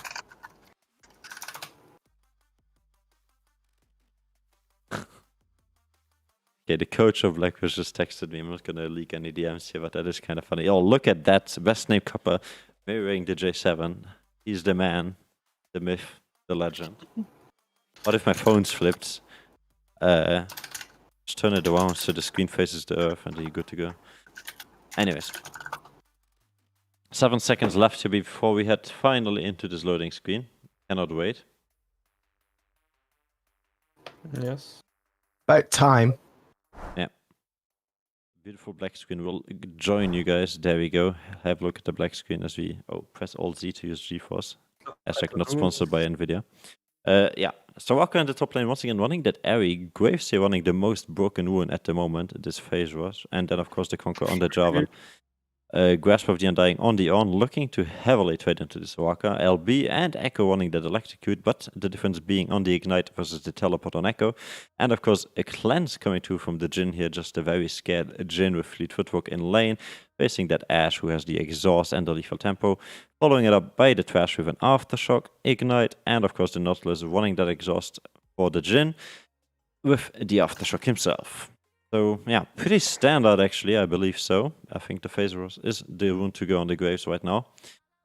And yeah, I'm just scared of Graves falling behind early on and therefore not being an impactful jungler, because that is kind of how Graves works. He needs to stay at least even to to do something because his damage is really not that high when it comes to team fights. He's only good in 1v1s early on. And then he still needs a wall to proc his fast Q. We're not going to talk about the pool party grave skin. I mean, The Like a worst one, dad no? bod made out of eyebrows. Look at it. I like the skin. It's too not cool. ooh, not cool. Okay, there Too we go. not cool. Into the game we go. Let me just quickly disable. Do I have time? I do. Did they see it? They did, but it doesn't matter. Click that shit. There we go. Julio. No. Zoom out we go. And one out the base we go as well. So, Jedlam and Mr. Bartek, I'll let you have a hello talk about this one. I'll jump in case any of you guys struggle with CC, since you're both PvP. But yeah. We will I'm scream. like super PvP because I know and fuck all. Let's Oh, go. okay, so we talk together. Or... okay, It's a okay, PvP well, dick swinging like, contest. Who can shout the loudest? not... I mean, they're not invading this game for a start, which have they been doing for the past 2 games. I'm disappointed. I wanted the 5v5. They have Fresh and Nautilus, like they both can invade, but they're being too scared. I actually think blue team can invade harder than red team. Some nice friendly chat coming out. Some nice good looks from both sides. Good luck, have fun. That's no fun at all. Nothing interesting is going on. They're just standing. Yeah, exactly. Like, No if it late was- invade. if I had a gun and a boat, I'd shoot you, or I'm gonna run you over in a lorry. That'd be much more interesting. Graves will probably just full clear here, and Jarvan will rush free maybe. Yeah, both junglers starting on opposite sides of the map. He will he go to Crux? He's going to Crux. Oh, finally some Crocs gameplay. This Although- reminds us of the famous How Snakes exciting. struggling to clear the Crocs. What? When was this? was I casting that Yes, game? I you were. distinctly remember it. When was this? I think when you died to them, Oh, I died to Crux. What? Tensi doesn't remember. Did you let that deep down inside in a little vault, and we've just let it out? Like, you're just going to be lying in a fetal position in bed later, frantically crying. What is these lies? I think Oh, Twitch chat I'll tell you. knows. No, I'm just memeing But you. the It was Garbosh who died to Crocs, not you, man. So we've already got the cleanse out of the Jhin there. I might point out very early on. So there is a did not summoner diff in this bot lane already, Okay, I mean, he uses pot now. He's out of pots. and Soraka is a lane bully. Hey, On will kill her. Just watch. Level 3 is gonna go all in. I imagine so, but Can't heal herself after all. oh, and this is a hard trade in the mid lane already, and Flatline going down incredibly low, and there is the first blood. But will this LeBlanc be caught in the mid lane by the Jarvan? Oh, there's a flash forward, but he doesn't quite manage to get that last hit off. And SWL on this LeBlanc there manages to break away from that trade by the skin of the beat of his heart. I agree. I agree. Yes, Queen. You get exciting. That's a PvP. No, I mean, like just first timing Echo now, as I said. And is that the first time? Well, I mean, we got the first blood onto onto LeBlanc. Flatline, you know? No. Yeah, yeah. I mean, Onto- I'm He got Just a first swallow. blooded. Yeah, he This is got the first blood. time or second time Flatline's actually died in this series. And that was just a big overcommit there. But we've got a fat trade in this bottom lane happening, in the Jarvan jumping in there, but the Jhin with a very well-timed flash manages to get away. So that is both of the flashes out of this Black Rose bot lane, and also no cleanse. So they only have that exhaust to play with on the Nautilus. So you might think that that Jarvan might want to kind of wander south again in the next couple of minutes and pick up on that advantage. Yep, I think that was really good for the Jarvan. But the Graves is actually invading his topside jungle. So he's making good Good decisions. Oh, and in comes a fresh on this bot side. We got trades happening all over the map, and Flatline once again getting caught, but we've got the Jarvan coming in on the bot lane, and that's a lovely little bit of play by the fresh, but unfortunately he will not be able to grab them any closer than he already has. So, I mean, there's a little bit of brinkmanship going on by the Black Rose bot lane.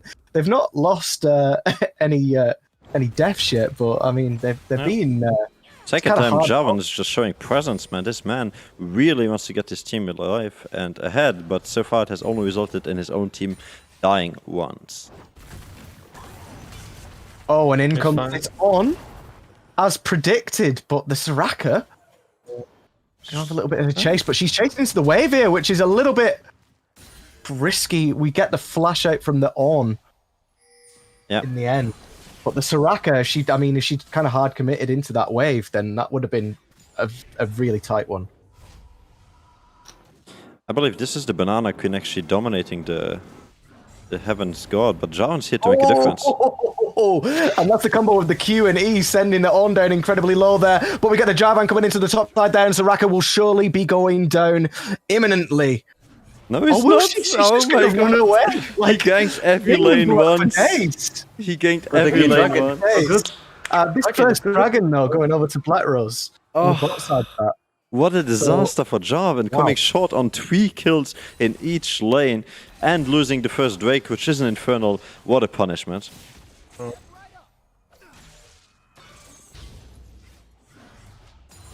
But look at the CS diff in the jungle. Like, this Jarvan might be gank.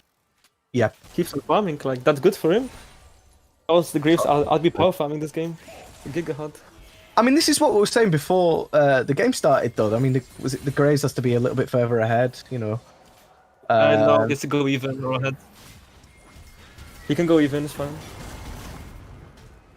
Oh, and the Soraka is, no longer going to be able to experience that little bit of early game juice in the top lane. Now Ornn is coming back into lane with that Catalyst of Eons. Yeah. And in he goes, just diving in straight away with the headbutt. And here comes the Ornn ultimate. Surely this Soraka, she has as well, but come on, surely this time. Whack her over the head, damn it! Oh, she gets away. Banana Lady with fancy flash. Yeah. Jarvan's going in again. And the LeBlanc going down incredibly low also in this mid lane. This is just so frustrating. And Flatline eventually manages to get that kill. We do get the Ignite coming out of the LeBlanc as well. Kind of hoping maybe that there would be another tower hit onto that Echo and maybe be able to trade that 1-for-1. Doesn't quite manage to make that happen though. Yeah, I mean, the 4th gang finally worked out, so good for him. I mean, what's that, the 25th gank of the game from Jarvan? Yeah. 39th gank? I would say 112. 112. Seems legit.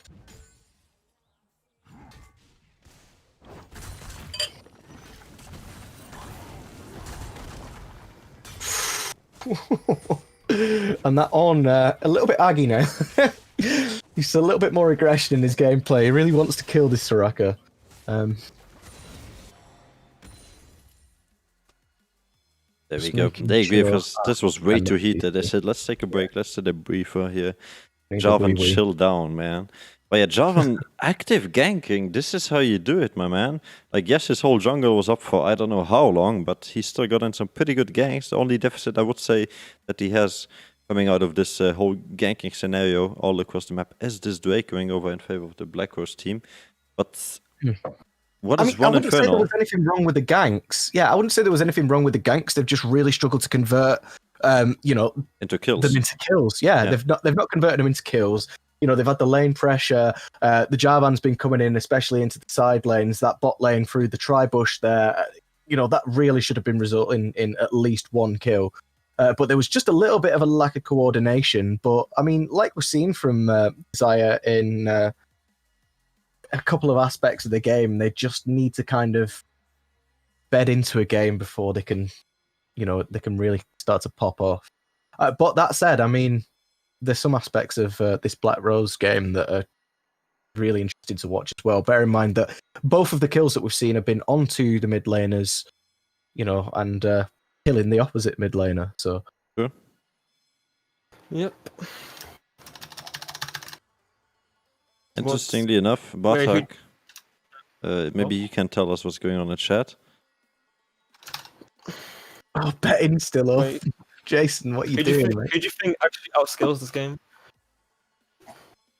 That's an interesting one. Most kills? Like as team or as player? I said outscale, sorry. Oh, I understood something completely different. Oh, no.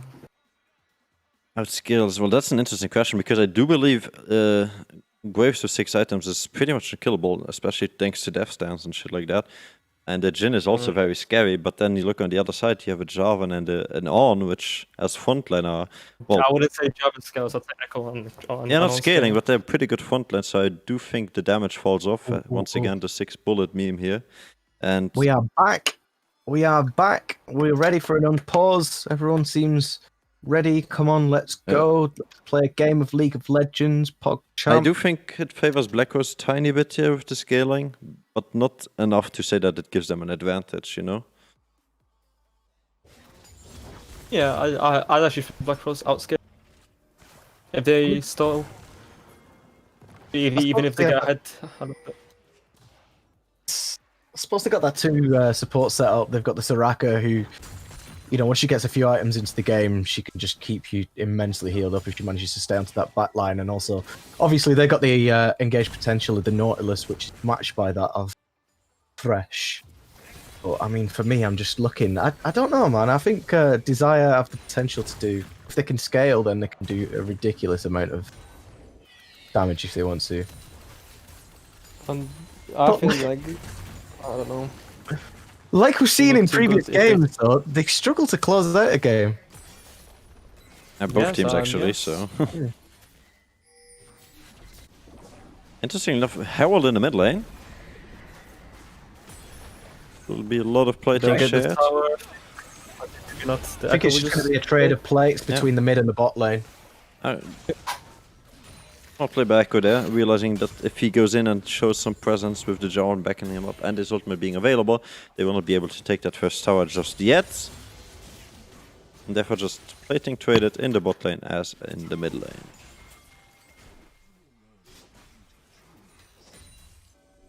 Look for a bot player, actually, you know, with all the pings going down. Oh, Oh, and that's a lovely little grab coming out from the Nautilus there, and the Fresh. Ooh, will the Fresh manage to save the day onto this Ashe? He does about manage to step forward in front of the Jhin ultimate, but the Ashe goes down anyway. And they have not seen Flatline here in this bush. Will he? Oh, this is a precarious little position that he finds himself in. And the LeBlanc jumping forward over that wall there. Just a little bit of a posturing trade. They weren't either of them managing to find the other. But yeah, that Ashe going down. Just a 1-for-0 trade, and that's another kill onto that LeBlanc, which is obviously... Rick is actually up as well. Like it's set up. Obviously, Yeah, there was a very really good good defense. lantern by the Thresh though, but it didn't save the Ashe. And yeah. unlucky for them, both flashes on the bot lane have been back up. Jarvan ganked so early on that the flashes on Jhin and Nautilus were there, and therefore the Nautilus flash onto the Ashe was just inevitable.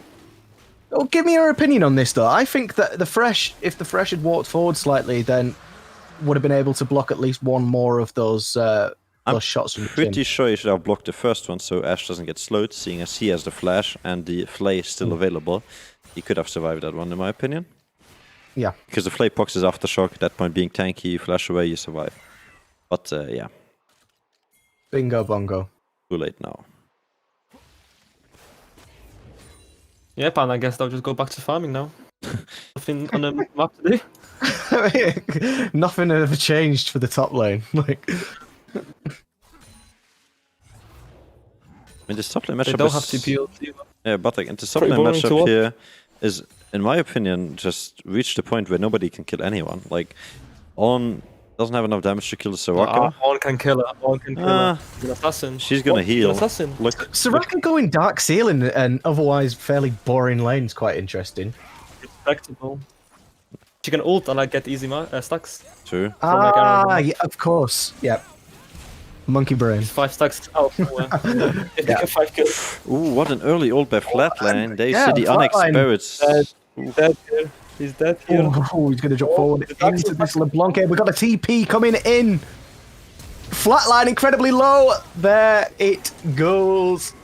Oh Yep. no. And that's our first kill onto the graves. And we get an ultimate coming out, but that will be a 2-4-0 in favour of Dzyre. And that is that kind of lack of synergy in some of the parts of this game that we've seen from both teams in the first 2 games. And, again in this third game. And Black Rose getting a little bit of a lead, which they didn't get in either of the 2 games that we've already seen this evening. Sorry, I had to love a decade there, but I think that was just a misclick. But yeah, unlucky for Flatline there. I think the unexperienced champion pool here, the small champion pool shows here on this unexperienced Echo pick, that ult was way too premature, and then also calling for the TP on the on, hinting his teammate as well, just giving Black Rose yet another lead here.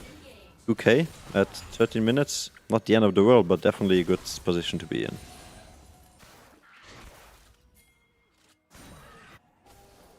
So, but like as a jungler, what do you build here on this Graves? What is your next step here? I see the cooldown reduction item here coming out, probably opting into that Black Cleaver. But shouldn't he prioritize the Death Stance?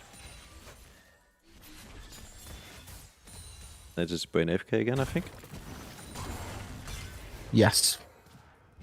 Then we have a jungler here with experience and he's not talking. What is going on? Mr. Bartek, are you here? I mean, this is what always happens. If your jungler stops talking, then Ah, he disconnected. There we go. yeah, he's connected. Pause the game. If your jungler's communication's bad, your entire team is knackered. Welcome to Connecting Esports, professional casts every evening.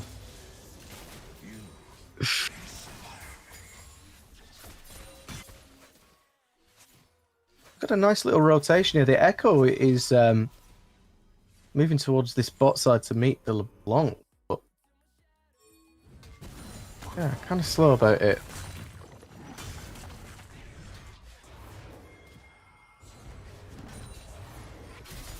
Okay, and the LeBlanc now headed towards the mid, going to be spotted out on this ward, and they are kind of trying to set up to catch this Ashe out. Ooh. And the Jhin very nearly catching her indeed. But the LeBlanc is going to go straight in there. Will manage to get away? Surely. And out comes this Jhin ultimate. And unfortunately, that is not going to be able to pick up the kill onto that Ashe, who did go down very low. Was quite lucky to get away from that one. Yeah. But here's And we've the actually Arnold. got a fight. The Ornn has finally decided to try and pick up this Soraka. The Soraka, though, she's got the ultimate. This is what I meant. On lacks the damage to finish her off. Oh! And that is a little pug flash forward and Q from the Soraka. And that will be GG for the Ornn.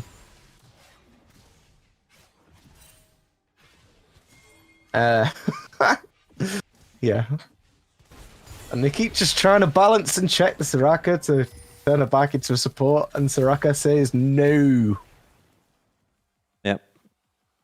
And interestingly enough, they try to get some control here on the bottom side. Well, I mean, we've got another Drake coming up in 5 seconds now. It will be a Cloud Soul for the third game of the evening. And they've gone for the sneaky bush tactic. Oh, but the Nautilus is more than a match for it. Yeah, they might have to give up control of this Drake. Oh, down comes the Herald on the very last second there, I believe. Oh, they do go into a big team of And they're heads. going to go for a really fragmented fight here, and why they're focusing butterfly effect on this Fresh, I don't know. Stop chasing the support. We are going to eventually get the kill onto that Fresh, but we're getting the shutdown onto this LeBlanc. So it's a 2-0 in favour of Black Rose, but we get the shutdown gold going over to the Echo and still not quite finished there. Flatline is going to get picked up. Oh. Surely going to go down. Yeah. is. So there eventually will be a 3-for-1, and the third Drake of the evening will go to Black Rose. And that fight was just horrible to watch. Very true. But at least they tried, man. Like, on both sides, that was actually good attempts. But in the end, Dzyre Esports coming short once again. And it's even matter. Yeah, I'm not sure, man. I think this Black Rose just cleaning it out, yeah. Did I bet this time? I don't think I did. Let me have a look. You checked your points. I don't know whether you ever placed anything. I didn't. No, I didn't place. Because I wasn't uncertain about this outcome. And seeing how the game goes right now, I think I did the right choice. Because I would have gone with Dzyre Esports, if I'm sure. If I recall correctly.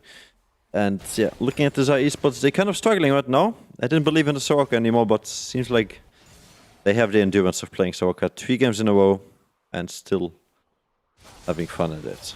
Well, she's gone for Medjai's on 4 stacks, interestingly. Yeah. I might not have picked that one up straight away until you get past the 5-stack mark on your Dark Seal. It's kind of feels like a bit wasteful gold-wise to just, blow your load straight into a Medjai's. True. The Medjai's is indeed a very good scaling item as well. So 100%. I like this. I mean, it favors the scaling potential already on the Black Rose team. And looking at both the Jarvan and the Honor doing so fancy, which is going to be later on the biggest front line for Dzyre Esports, meaning that if they don't get the items fast, Black Rose will not even care about frontline because they will pop as fast as their carries as well.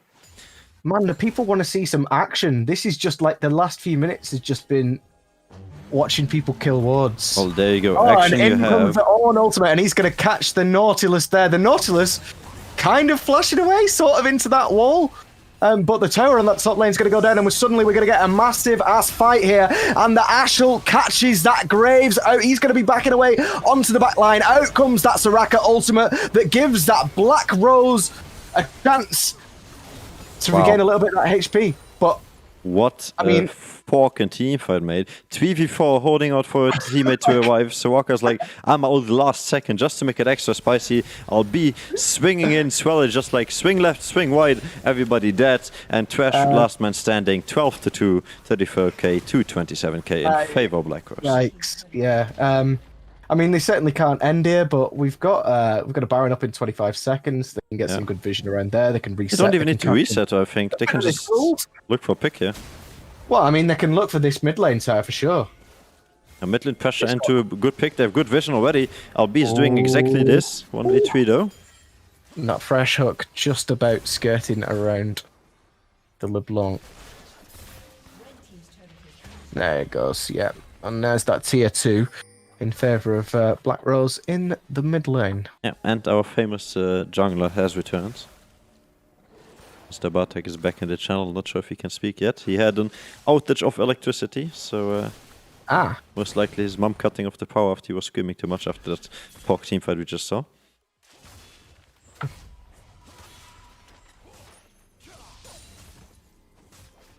I do believe, though, the Graves here finishing the double item and looking at everybody else on the sides of Dzyre Esports not even close to finishing 2 items. Just tells us how far ahead they actually are, because the jungler is normally the guy that is behind to the laners unless he's getting a shit ton of kills. Well, in this case, he has 3 of them. But yeah, this just shows. I mean, in the early to mid game, Kavinci was focused on ganking, like purely gank, whereas the Graves was just steadily farming away, and you can see that in the 60 CS difference. And also, imagine building a Black Cleaver when you're actually against tanky champions. Sure. He's realizing, hey, they have a frontline if they ever get to that point. And I need to shred that frontline because Jin, of course, going full crit build here for the speedy boy. As you see, speaking of this man, he's going for... He gets the root and he goes down to about 150 HP there. But will walk away. Yeah. I have to give credit, however, though, to the Dzyre Esports lineup. They have 2 kills, and both kills are on the carry, but I don't think it's enough, man. No. It's not like Flatline is straight up inting, he's just not performing as good as usual. This Baron could be contested here. Both teams Yeah, I'm have just a thinking jungler. that. They might want to... 3 level difference though. Jacob here with the 3 level advantage on his smite. Oh, in comes the Ash arrow, And out goes the also Ash. All ultimate there. Oh, he and gets it! they've stolen it. He's done it. Oh my genius! Manages to get that. We get the double kill onto the LeBlanc though, so there are repercussions for this. Butterfly effect will probably be picked up here as yeah, Dangle's that fresh. But they managed to get away with 2 Baron buffs in exchange for 3 of their members. If they can So hold the it- base now, Oh, there yeah, is I mean, a chance. But they will just group as 4 members in the mid lane, and I believe On is not at that point where he can tank. He just upgraded to this Abyssal Mask, but oh I mean, boy. doing better than nothing, but it's going to be a hard push. Butland's trying so hard. He's got the double stun here and the Oh, knock up. Going down incredibly low there, and the kill there going on to Flatline, and suddenly it's Dzyre who are chasing down this mid lane. Come on. Oh, they're returning Q, yeah. 3-2. Oh no, he mistimed it! Golden, but they can't be chasing that. There's a racket coming in from this top side. And there is Ella on this LeBlanc as well. And down goes the Ash. And suddenly, this fight swings once more back into Black Rose's favour. That's a fantastic little hook from that Nautilus to secure the kill onto the Fresh. And, I mean, you've got a feel for Zodi here on this Ash. I mean, that's 0-5-1. This is a game to forget. Yeah. What a game. Left and right throws here coming through. You think they have us as heartbeat. They're saving the tower. They're going for the engage to get the kill, and then everything goes south. Well, yeah, next Drake up here, yet another Drake, and this one will surely be uncontested. I can't see Dzyre Esports walking up to this I one. mean, they're walking. They're walking. Oh no. I mean, Yeah, the came only... back now to watch this. And out comes the Ornn ultimate again. But I mean, frontline be frontlining, and here's the Nautilus just keeping them busy. Yeah. While, you know, the while the soul- Graves manages to pick up that soul point. I And, come back to this. yeah, there's, Next one. That's Yeah. an inauspicious Jin ultimate. We won't Catastrophe. talk about that one. Oh, but that's a fat hook coming out onto Jakob there on that Graves. Doesn't quite manage to make it out. Drag him around that corner. He did save the Jarvan, however. Yeah, 100%. That hook did save the Jarvan. I don't know what it's worth though. They're gonna lose the inhibitor finally after, I think, push number 5 here onto that mid lane inhibitor. And they're just gonna recall and reset. I think they really deserve the recall. If we have a look at their gold, like everybody, okay, a lot of them already bought, but yeah, they had so much gold in the inventory after these team fights, and this win over win over win every time, just going for those kills. I mean, both teams have been so constipated tonight in terms of like just constantly pushing and pushing and pushing and producing nothing. I think we're going to see another over 30-minute game, let's put it that way. Even though, you know, with broken inhibitors, Black Rose are one team fight away from the game. And almost 10k gold ahead. Like, this is a free win now. There's no way to throw this. There's always a way to throw this if you play in the T2 Dynamo. There's no way. There's no Stay way to throw tuned and this. find out. Yeah. 0-8 bot lane. Like, For only no $4.99 way. a month, you can see the end of this one. But yeah. Block it behind a paywall. Please disable your ad block. No. Dzyre Esports here looking very dire indeed. If you take out that Z, that is the right word for their name. EXD. Oh, 3 levels behind the jungler. Yeah. That's not good.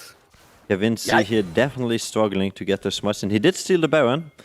So props to Okay, him. You pulled the snades. Good. And out comes another Ornn ult that will accomplish nothing.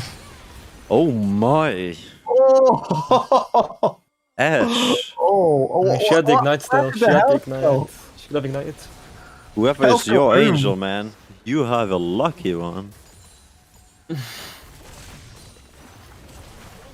Breaking open the base once again near the top side.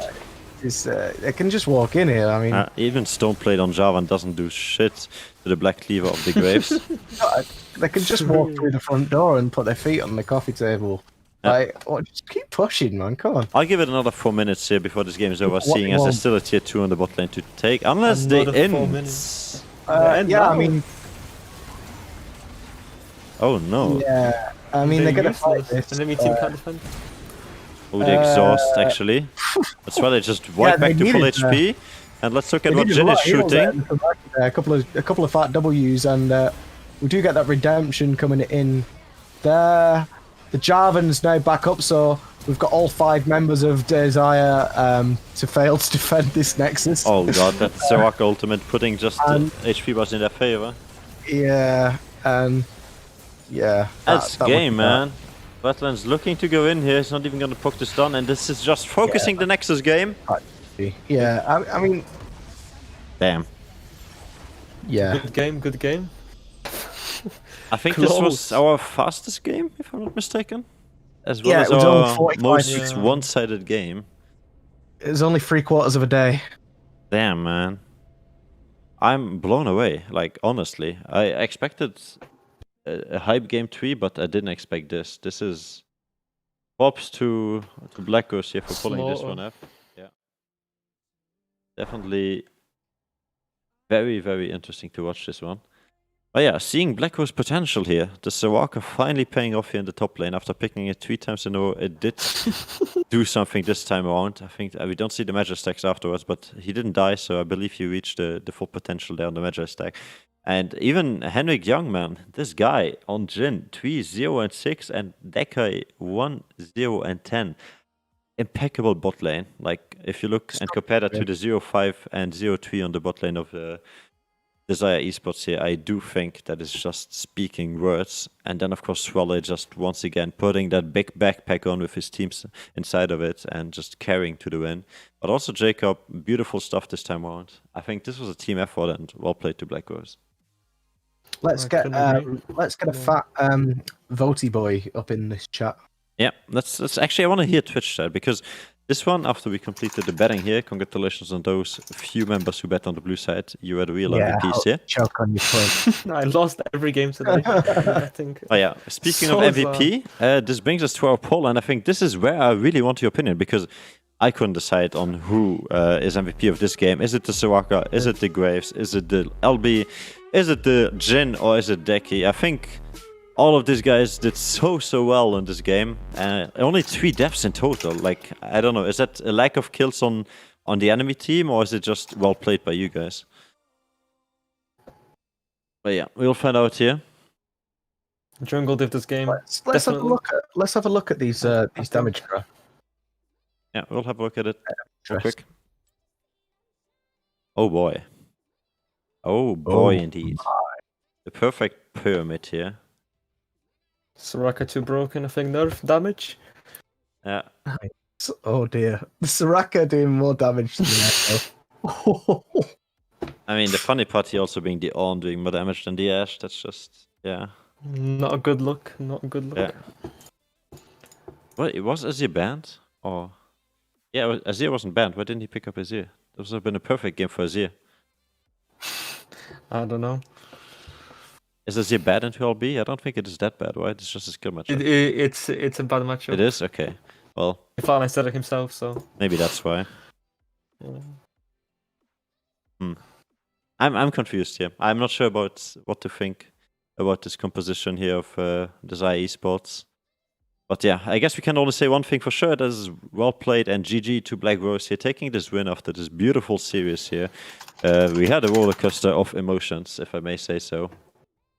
And, well, in luck for them, we're going to have also a little bit of an interview. So I know... Yay. We're gonna have an interview. Yeah, I want to do it for the first stream, so yeah. Ah, Who are we gonna interview? me. Well, we're finding out now. Let me just get into the beautiful chat here and find out.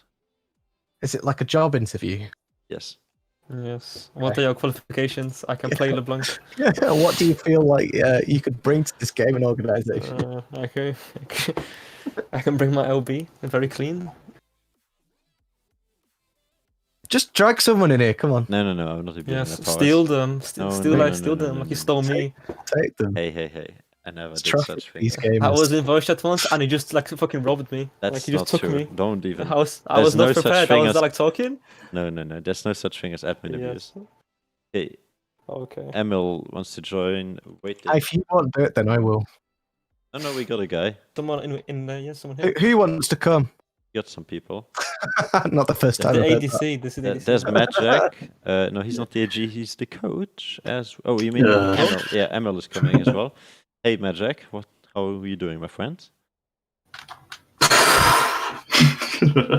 Shooting myself in the head. I have to say, I was ready to have nightmares about that Soraka. Hello. Hello there, Mr. Emil. Yeah. You're the ADC, Yeah, if I'm thank you. correct. No, I'm the top laner. He's a top laner. There we go. Perfect man to speak to, Soraka. actually. So, how was your 3 games in a row Soraka game? Did you enjoy it? Quite good. Yeah, I enjoyed it a lot. Our coach didn't like it any of the times, but There's something about we, Soraka top that just apologized does at not the work end in my after their head. own game, so it's fine. Not the best game too, I would say. I mean, it could have been better. if Magic is Let's- ever going to question your Soraka again, just screenshot this one and send it to him. 1-0-11 Yeah, with like yeah. third most damage in your team. Like, you're on top there, my I man. know. I mean, in the second game, we kind of just got flatlined. Yeah. And also, you can point out to him that if you look at the Twitch chat right now, boys, you can see that also top laner was the MVP of this game. So this one definitely is speaking numbers. And yeah, with that being said, I think Magic now from future on just pick Soraka top and you win. That's yeah. if it's not banned every game. Yes, but if Yeah. Twitch chat has any questions for us, feel free to ask. As in the meantime, Jedlam and of course Bartak will question the top laner and the coach of Lycos, who took today's game in a 2-1 series win for themselves. Yeah, did it feel good to solo kill that on after Jason and Bartek just completely doubted you? Yeah, it felt really good, insanely good. My team was also screaming in the chat, Okay. like, "Oh, MVP Soraka, it's the best!" It was really fun. It when I was did so it. funny. It was literally because I was listening to the comms, so obviously I was ahead of you guys comms wise, and literally suddenly all I heard was the Soraka top boys. I was like, "What the fuck just happened?" Yeah. Solo killed an arm. Yeah, that might have been me. I mean, as a former Soraka main support, it's exciting to see her doing bits and kind of bullying more established top laners, if you like, out of the lane. Even though she's been incredibly OP in quite a few patches over the last year or so. I have to say though, we answered one of the casters' questions from game 1. Yeah, AP Cog is still relevant. True. Yeah, I mean, you're not Still wrong. You're not relevant. wrong. Not wrong indeed. Yes. I was on a Tilly show for Exactly. sure. It was fun to watch. I mean, we just locked in Evelyn for you, Jason. You know. Yeah, I know. That was reminiscent of the Evelyn ages. pick was so good. Yeah, I mean, one quick question here on the game that you dropped. Maybe you went for this Galio on the support. Why exactly, and why didn't it work? I sort of inspired him to do it. I know he's played it before, and it was kind of good versus some of the champions, like the Blanc when she jumps in, you can do it. And also when Jarvan jumps in with the ult, you can ulti the person being ulted by Jarvan, and then you get the like guaranteed knockup. Okay. But it didn't work out quite as we had imagined. We sort of lost lane a little because of it. We And- lost the double ranged. Yeah, we can get behind. I think the Galio did still a pretty good job. He saw him save Ezreal like 3 times in a row, so props to him for this tough matchup that he had in the bot lane. Double ranged matchup against the Galio is always a nightmare. But why did you lose and drop game number 2? What exactly went wrong in that game? I think it was not just on Galio here. So, Simple. We fed a LeBlanc to 15 kills. Yeah, we sort of had that's the short version, but how did we get there? we sort of had a plan of outscaling the opponents, and we knew we outscaled, but so we sort of didn't want to go for fights, but we kept getting picked off, and we're like, oh, let's fight, and oh, we can maybe do this. But we should really have just like maybe cut our losses a little bit earlier whenever we got picked off, and we could have maybe had the game extended and maybe outscaled, but didn't work out. Because you had some pretty close team fights at one point, but then it just went south as soon as LB reached that point of, I press one button, you die. Unlucky for them. Lucky for you, I guess, that you won the series still. dropping only one game must be looking good and feeling good. So how are you looking to continue this tournament? Are you looking to come first in your group, or do you think there's other contestants that are looking as We're strong going as today? win it all, obviously. I'll let him go first. I haven't seen all the teams, but I've heard that the team we're against now was supposed to be pretty strong. So I'm feeling confident. And I know our team is like, we just won 2 games out of 30. So it's feeling nice. Well, you have Tita Academy in your team here, in your group, sorry. Team Black Rose is obviously you, and then Team Nameless, or No Name as what they prefer to be called, as well as C, Cosmic, and Qualix Party, who's was casting early on and left now, which is a match I'm looking forward to. And then, of course, Dzyre Esports, which we have been defeating today. So, yeah, I think if I look at this team, this group, I don't know 2 teams, but I know the rest of the teams, and I think this one is a pretty even group. And, yeah, you beating one of the more favorite teams, it definitely shows your strength. And, well, we wish you best of luck and hope to see yet another glorified performance of you on the Rift in the future. Wait. Is there anyone in particular you would like to call out? Oh, yeah, go ahead. Ooh, cool. Anyone looking forward to demolish on the Rift? I don't know about that one. I'll get back maybe to you. anyone who leaves my Soraka top open. I will look forward to destroy. Yeah. If they pick Well, something you're bad. destined to give me a nightmare about the Soraka, aren't you? Yeah, I am. I've had to tell him sorry twice now for doubting it. I mean, Soraka top It was has been deserved, proving though. himself today. I mean, to be honest with you, though, I think Dzyre, despite not winning today, I think they will get into the quarters. Like, they're just too good. They're too good. Yeah. Like, if it, like one simple thing could have changed game 1. So, like, game 1, this series was basically a very weird evolving series because game 1 was very close. Game 2 was a stomp for Dzyre, and game 3 was a stomp for us. Well, in game 3, we kind of just decided to give Flatline a bit of his own poison, and it worked. True. Actually, true. We just said, they want to play LeBlanc? Hell, we'll play it as well. So is that what you'd say to the other teams in your group and later in the tournament? Is basically make Flatline's life a misery and win? I mean, today it looked like that, no? To be fair, I think Flatline has such a deep champion pool, you can ban him out as much as you want. As long as you ban his Orianna, though. Like, his Orianna is broken. Like, Yeah. Who leaves his Orianna open? We've seen. Like, never leave his Orianna open, but honestly, I think Flatline is just... You could make a case for him being probably one of the best mids in the league, if not the best. Most likely, but then again, we never had so many teams, so... it's going to be nice and awkward. a lot of new players, but I do agree with you, Flatline has proven Sorry, himself on the you're Rift. good as well, I promise. As well as just an absolute god in his games. Like, mechanically as well is ridiculous. Like, can't deny it. But Flatline, you know, he's always popping off, it seems. Like, you can never stop him. He's always popping off. He is. Apart from in game 3 when it counted. He still popped off. He had the only has 3 kills of his 100% team. of the kills. Yeah, so Yeah. he still popped off. I mean, there you go. Look, 100% kill participation. Like, can't He knock was it. this team. All 3 games, he was this team, basically, no? I mean, He was the between the team. first 2 games, he died once, I think, Yeah. Yeah. in That's that first okay. game. Yeah, he died once on the Asia game. 11 kills. 11-1. Okay. Anyways, let's wrap this up with our favorite song, as you guys are welcome to enjoy the evening, and thank you for joining. Yeah, get your crabs ready, Thank you. You too. and see you next time. Now, of course, we will thank a lot to Bartek as well for being here today and, trying out casting, as well as Jadon. First time. Yeah, no flame on Bartek, please, no hate. No flame, no flame. Also, Jadlon, thank you for joining us for game number 3. Stay tuned for tomorrow's game. I do believe it got delayed by yet another hour, so it will be a very late stream tomorrow. We'll be posting the updates in the hashtag stream schedule, so make sure to go to discord.me/connectingesports to get the latest news and updates on our streaming schedule. And yeah, Unless you're in the UK, and then it will be a reasonably timed game. exactly. But yeah, it's going to be a very funny game because it's Wife Beaters United. Already by the name, you can tell this is a meme, as well as Against the Watch old Esports, team. one of the famous teams that have been participating in our tournaments.